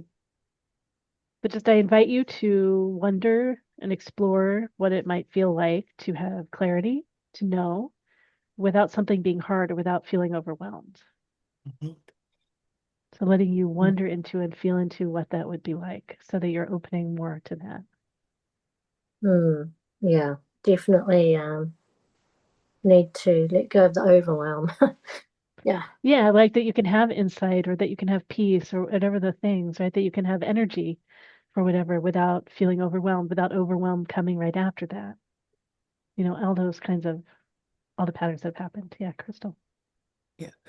One last thing, I'm getting an image of you as a little girl and being shouted at, and you're so overwhelmed by being shouted at, and they're screaming at you to do something, and you can't even move because what am I supposed to do? I don't know what you're telling me to do. And it just is, you got paralyzed, from that. And it made you really, you got gaslit, and it really made you Yeah. start doubting yourself, and then you hit that paralyzing thing. So one thing you can do is when you get into a nice meditative state and you're nice and calm, you're grounded, go back to that scene as you, the adult now in present time, and scoop little Rosemary up. Tell everybody to F off and bring her here now into present time. Hold her close to you. Tell her how amazing she is, that you couldn't have got this far without her, and she made such a huge, hard sacrifice for everybody to live and move on. And tell her, listen how quiet it is here now. Nobody's yelling at us. It's safe here. We get to eat food that we want to eat. We're not forced to do anything we don't want to do. I'm your mom, dad now. My job is to take care of you and keep you safe. And you're going to live here with me now. And you Thank might you. find other parts that need that as well. But that shouting thing there's just so much terror and anxiety tied up with that. So be able to bring yourself home. Thank you so much. It's You're really got welcome. me. Yeah. Yeah. Well, it's because there's something there. Yeah. Yeah, Thank you for letting me share that. thank you. Thanks, Rosemary. All right, and that process answered someone else's question too. Brooke, you want to come up? Yeah. Rosemary and everyone, I don't want to inundate with another technique, but I'm feeling very drawn to share a simple process of feeling your own energy within what has been guided to me as your pillar of light. And so the guidance I have is that when we come to the earth, we have our pillar of light that is rooted and anchored, yes, of course, in Mother Earth, and then also in the sun or the grand central sun. And that imagining that sensation moving from your heart down your grounding cord and being rooted into the middle of the earth, into the heart or the womb of the earth, and then also imagining that galactic cord, that cord going up into the sun. Then those energies coming back into your heart and combining like an alchemical reaction, or even an energy of kind of even like the egg and the sperm, or the feminine and the masculine energy coming together in your heart, creating a spark. And then that is you, that is the oneness, that is the consciousness. And then that going through your field. For me, I also imagine diamond white light, similar to Melody. And then the piece of I discharge, especially as empaths, I discharge other people's energy out of my field, out of my pillar of light. I discharge other people's emotions, because, that is so much of what we take on, and letting that clear out. And then I call my power back to me. I call my energy back to me. And then after I do that process, setting, whatever way that you see a set of protection come around your pillar of light, if that's an archangel or just a light coming and coating, protecting, shielding your pillar of light. So it felt important to share that technique. Great, thank you.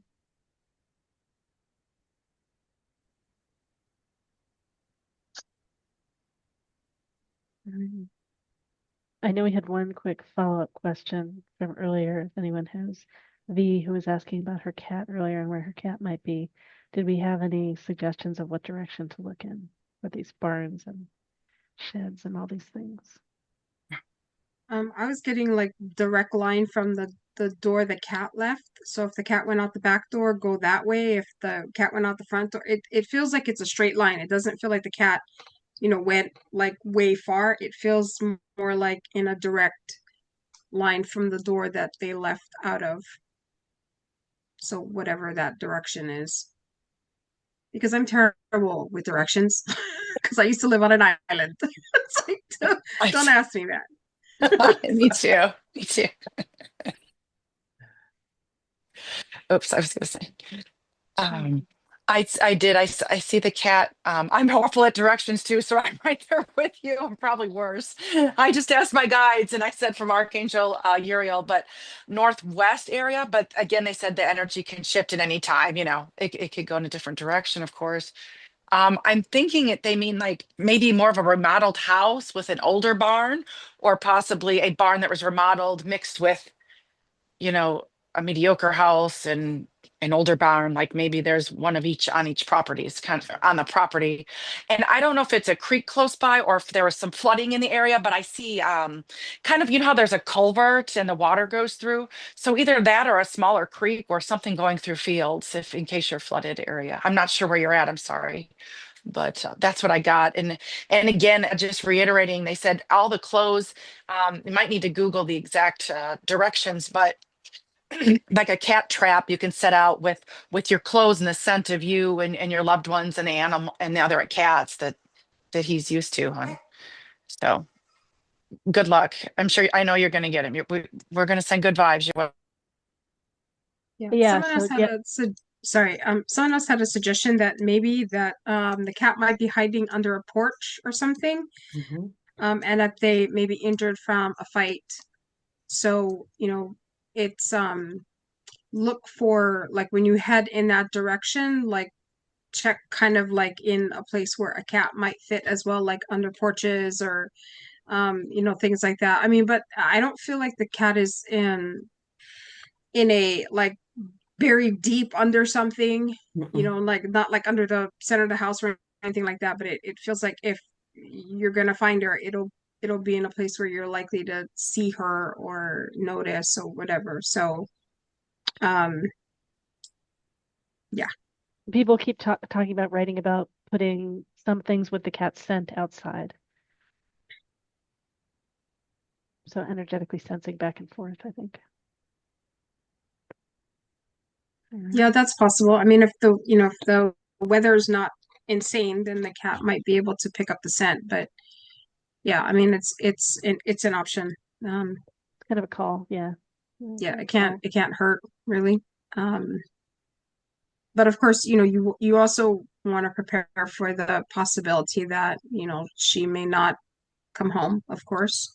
Um, that's the risk you take when you let your animals out, that stuff like that could happen. So keep that in mind. Not to say that you hold that as what to expect, but just be conscious of that.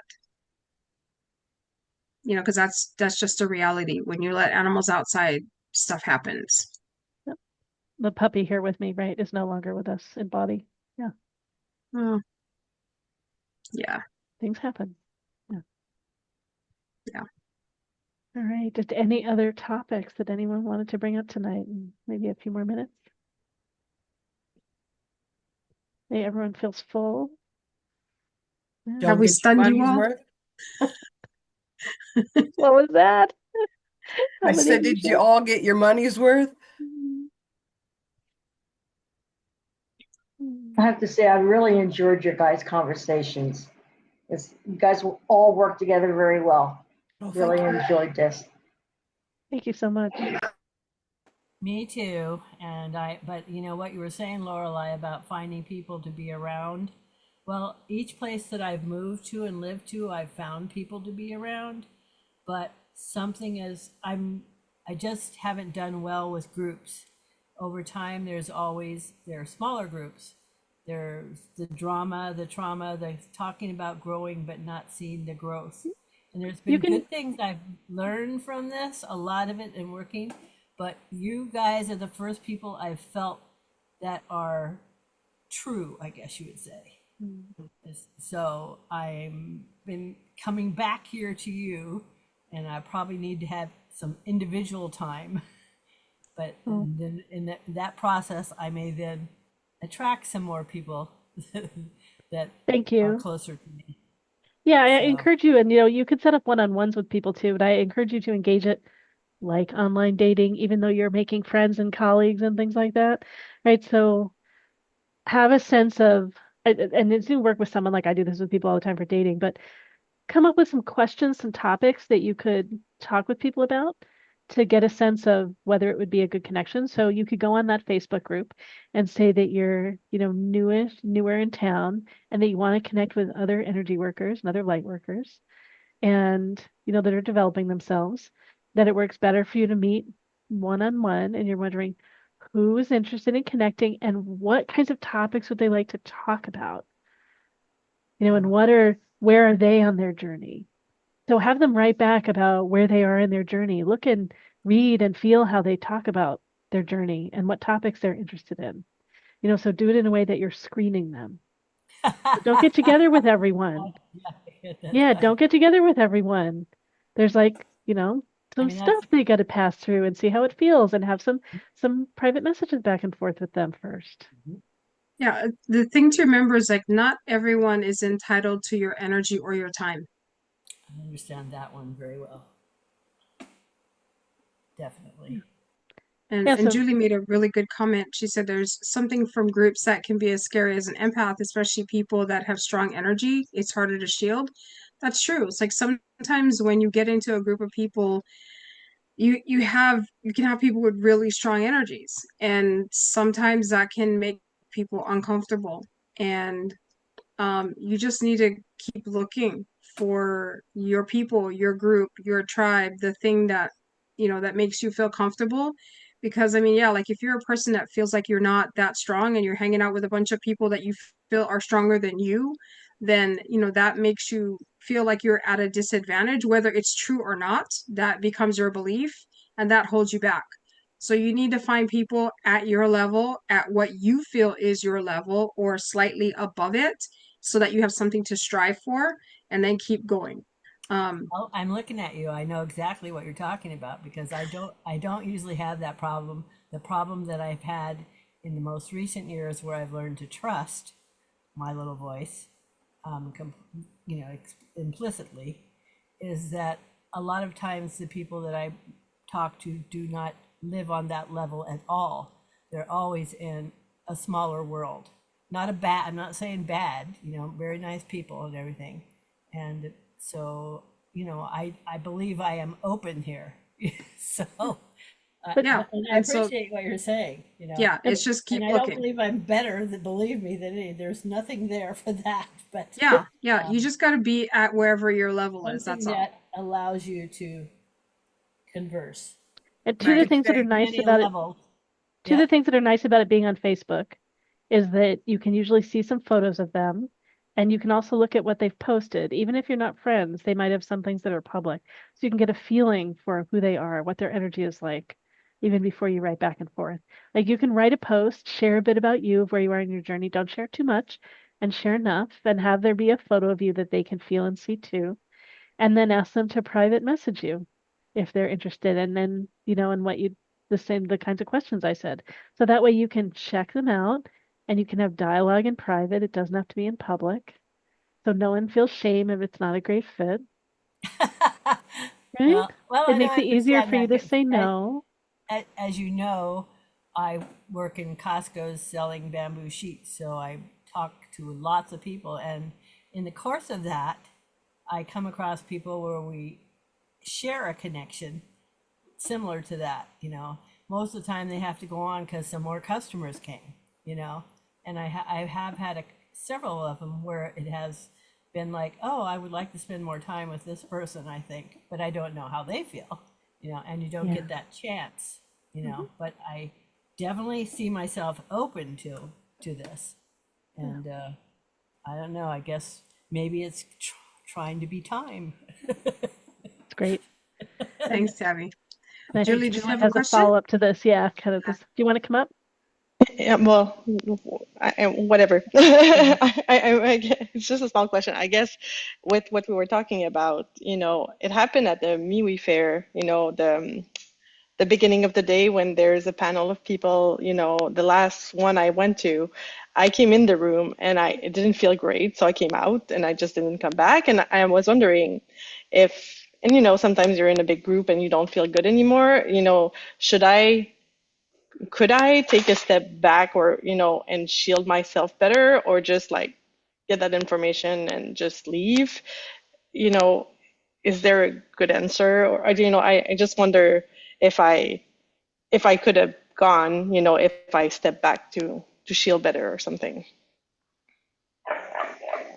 So what I'm getting around that is it's kind of a multi-layered thing. So the first thing that came up was when you were a little girl, you got this programming that you have to be accessible all the time.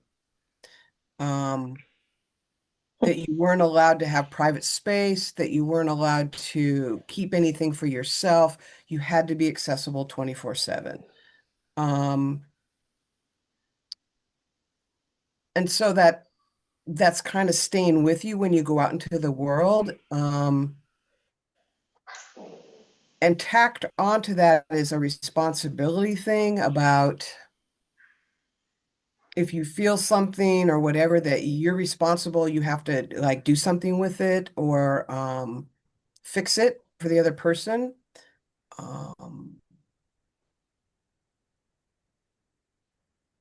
And there's a lot of grief tied up to that at the same time. So is this resonating at all? Well, I guess being available all the time kind of feels right. I wouldn't really, I would have to think about, you know, relating it to when I was a little girl. I do feel like that now and when I work and It's like you're not allowed to shield yourself. It's like if you shield yourself, you're being rude or distant, or you're not really truly there with the person if you have a shield up. Maybe I don't feel them, you know, maybe I'm used to always feeling. So when I put a shield up, I lose so much information that, you know, maybe now I don't know how I'm supposed to act, you know. You could I think that practice. might be something. You could practice that. But practice creating shields with different permeability. Yeah. Yeah, sometimes people shield so hard that they feel nothing. And I always tell them like you need to like figure out what the good intention is that works for you. So sometimes I tell people, especially people who tend to run hot, like I tend to be cold most of the time, with people who tend to be hot, I was like, make sure that when you create your shield, that part of the intention is that it's always comfortable inside and I'm cool inside and there's lots of air. You know, and the other thing is like if you're having like a really crappy day and you're just pissed about everything, but you don't want that energy leaking out into the world, what you do is you have your shield, but you put a drain to the earth at the bottom. So that whatever you project out actually hits the shield, slides down, and goes down into earth and doesn't actually pollute your environment. So there's all different kinds of things that you can do with a shield.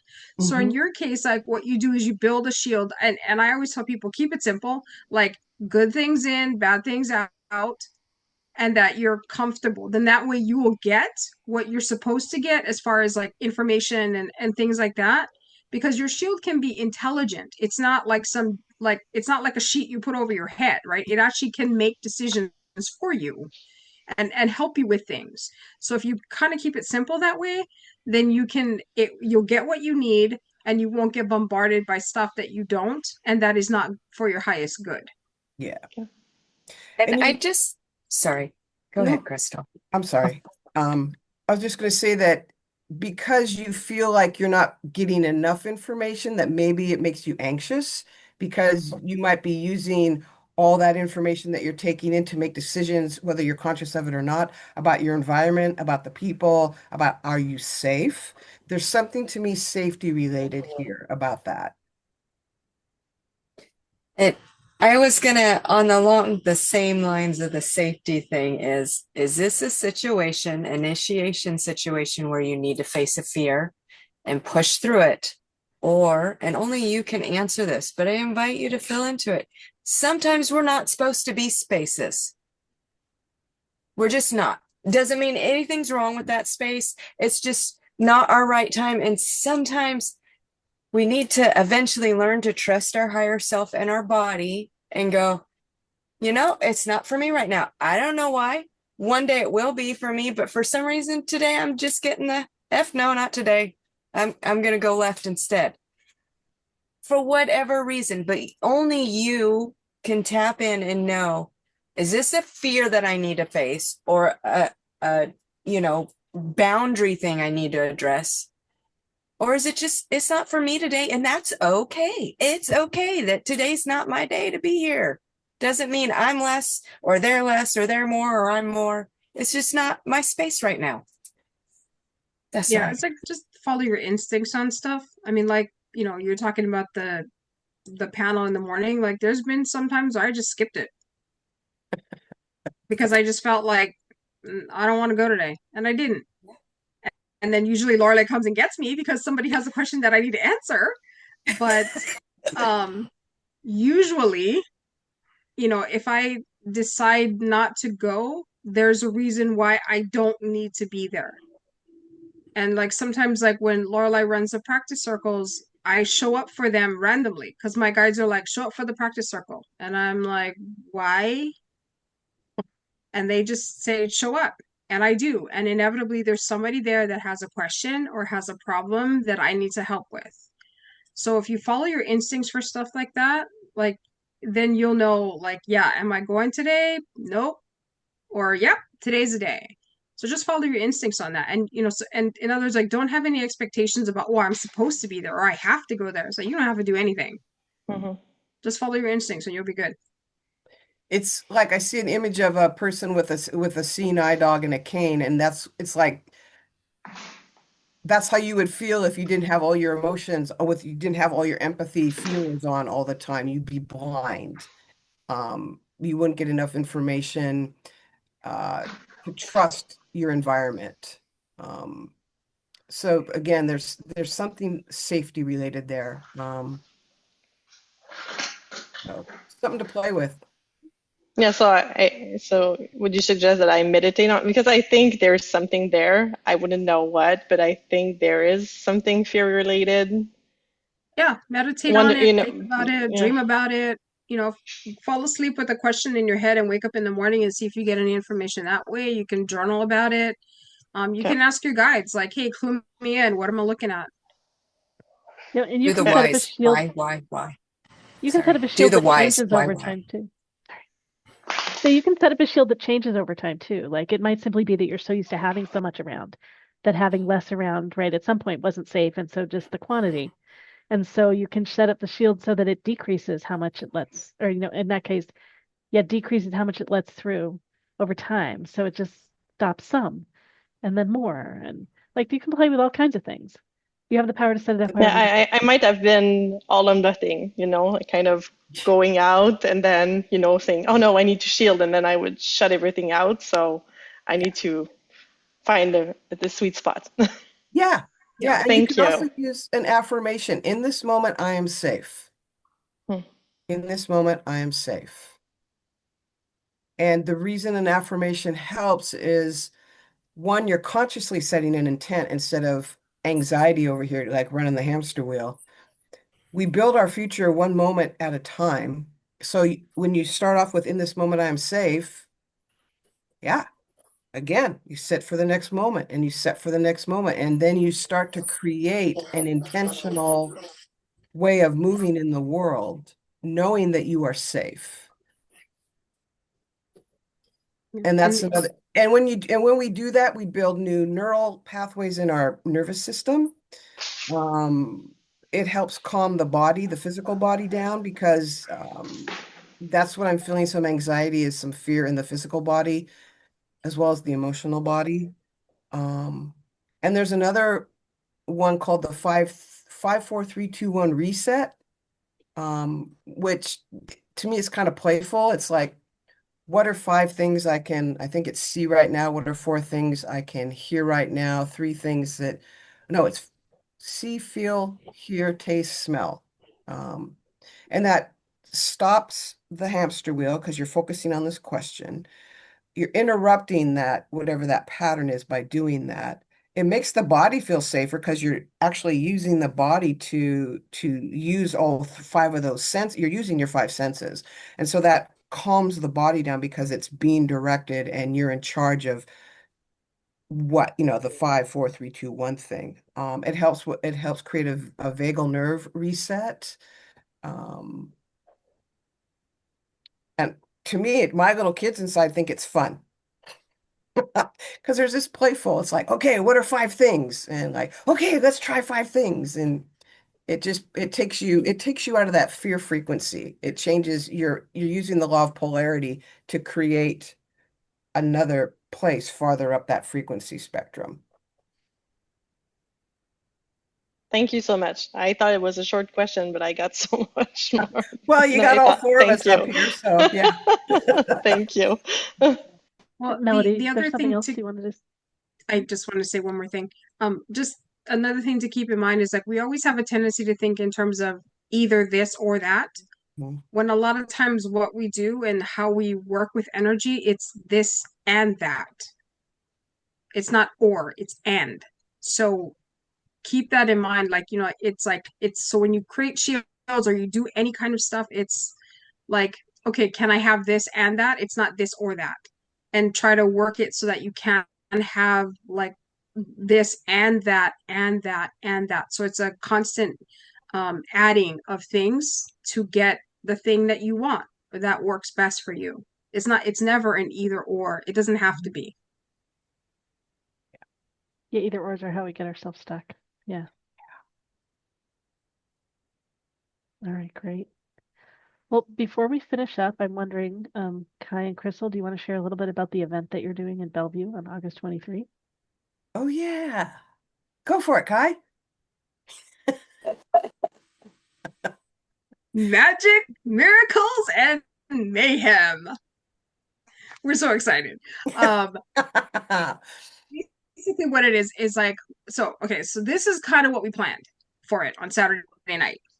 I warn you now, it's expensive, but you know what? It's worth it because what we're going to do is we're going to come in first off and I'm going to shield the room so that whatever entities you might have on you are going to wait outside. Okay, that's the first thing. So you're going to walk through a barrier and in that room, we're going to fill it with really good energy. So you're going to start off with really good energy.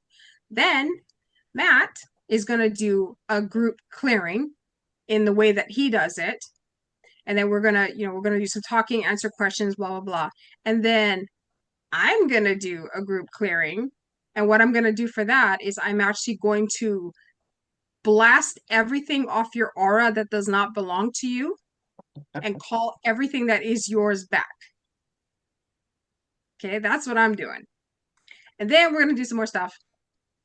And we're going to work with each person individually. Yes.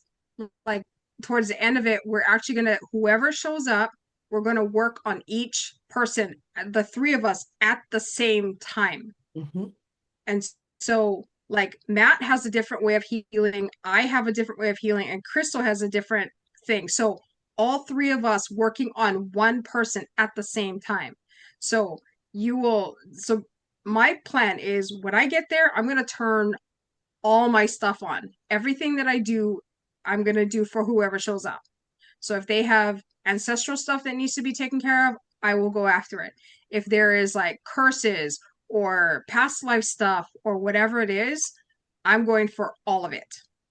If it's in your best interest to do that. And Crystal's really good because she can actually direct me a lot of times. And then Matt's thing. Yeah. Yeah. Matt's thing is amazing because when he starts to do healing, like his team of people that help him is massive. So it's like that room is going to be so full of ancestors and guides and angels. It's going to be amazing. So if you can show up for it, I mean, this is like a one-time thing. Like we're just like, are we going to do this? Are we not going to do it? Are we sure we want to do this? Yeah, but we're bringing all of our talents to bear. So if you have anything that you think that the 3 of us could help you with, like show up for it because we're bringing it all. And if you want to go, there are only Can't 9 more wait. tickets. There are only 9 more tickets. So Wow. it's from 5 to 7 p.m. in Bellevue. It's at the MeWe Fair. It starts while the fair is still going on. So it overlaps 5 to 6 p.m. with the fair and then goes an hour later till 7.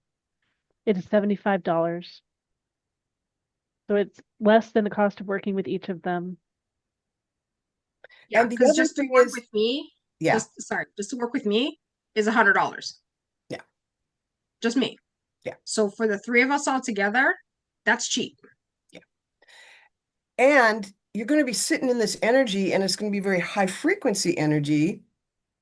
And then every person that participates potentiates that by an exponent of 10. So if we've got just the 3 of us showing up, that puts it to x to the 30th degree. And the more people that come in, it's going to really just keep it a much higher thing. And even if you're not getting worked on, you're still going to have that same energy that you're sitting in that's being brought into the room. So you will get direct focus and indirect focus. So you might find that, like, maybe like here tonight happened, like things that we said, you're like, oh, that relates to me. I'm listening to that because that rings a bell for me. Same thing for everybody in the audience. There'll be group healings even without us individually working on you. So it's, I'm just totally stoked about it. It's, Kai came up with this great analogy. It's like we're all singing the same song, but we are singing a different harmony of that song. So really Yeah, excited about this. and the other thing that's really cool is that if you are a practitioner or somebody who understands energy or feels energy, you're going to feel and see everything we do. So if you actually want to see us in action, here's your chance. We just sold 2 more tickets. Okay, I'm sorry. Oh my gosh, you guys, it's going to be so much fun. I cannot wait to do this. And my partner agreed that she's going to come run the fair for a couple of 2.5 hours so that I can go. So yeah, I'll be there too. Yeah. Great. Thanks for bringing that All up, right. Lorelei. Yeah, you're welcome. All right. Well, let's see. Shall we go around and reintroduce ourselves again as we are finishing up, and we will schedule more cosmic conversations. All right. Okay, well, I'm Crystal Novak. As you participated tonight, you got a good flavor of the things that I can do. The easiest way to just say it is I know stuff. Yeah, I have to put a title on something so we have a place to start. So I'll say psychic, energy worker, and I'm also a channel. And I just get all kinds of information about all different kinds of things. So that's what I do. If you want to reach me, I'm at crystal@iknowstuff.me, or you can, check out my website if you want. But I really also want to say thank you to all for joining us tonight. This was an excellent time. They just keep getting better. So thank you for coming and bringing your energy and your curiosity and your enthusiasm. You all helped make this what it was tonight. So thank you. And I'm Kai. I am a Hawaiian kahuna, which is the Hawaiian version of a shaman. As Crystal knows stuff, I actually do stuff. Meaning that I'm an active energy healer and an energy expert. So my specialty is actually removing negative energy from people, places, and things. And so I deal with a lot of big, not so good energy. And that's what I do. And I'm really excited to help people. And I'm glad that we got to do this tonight. You guys had really excellent questions. You guys really contributed to it. And I'm so glad that you came.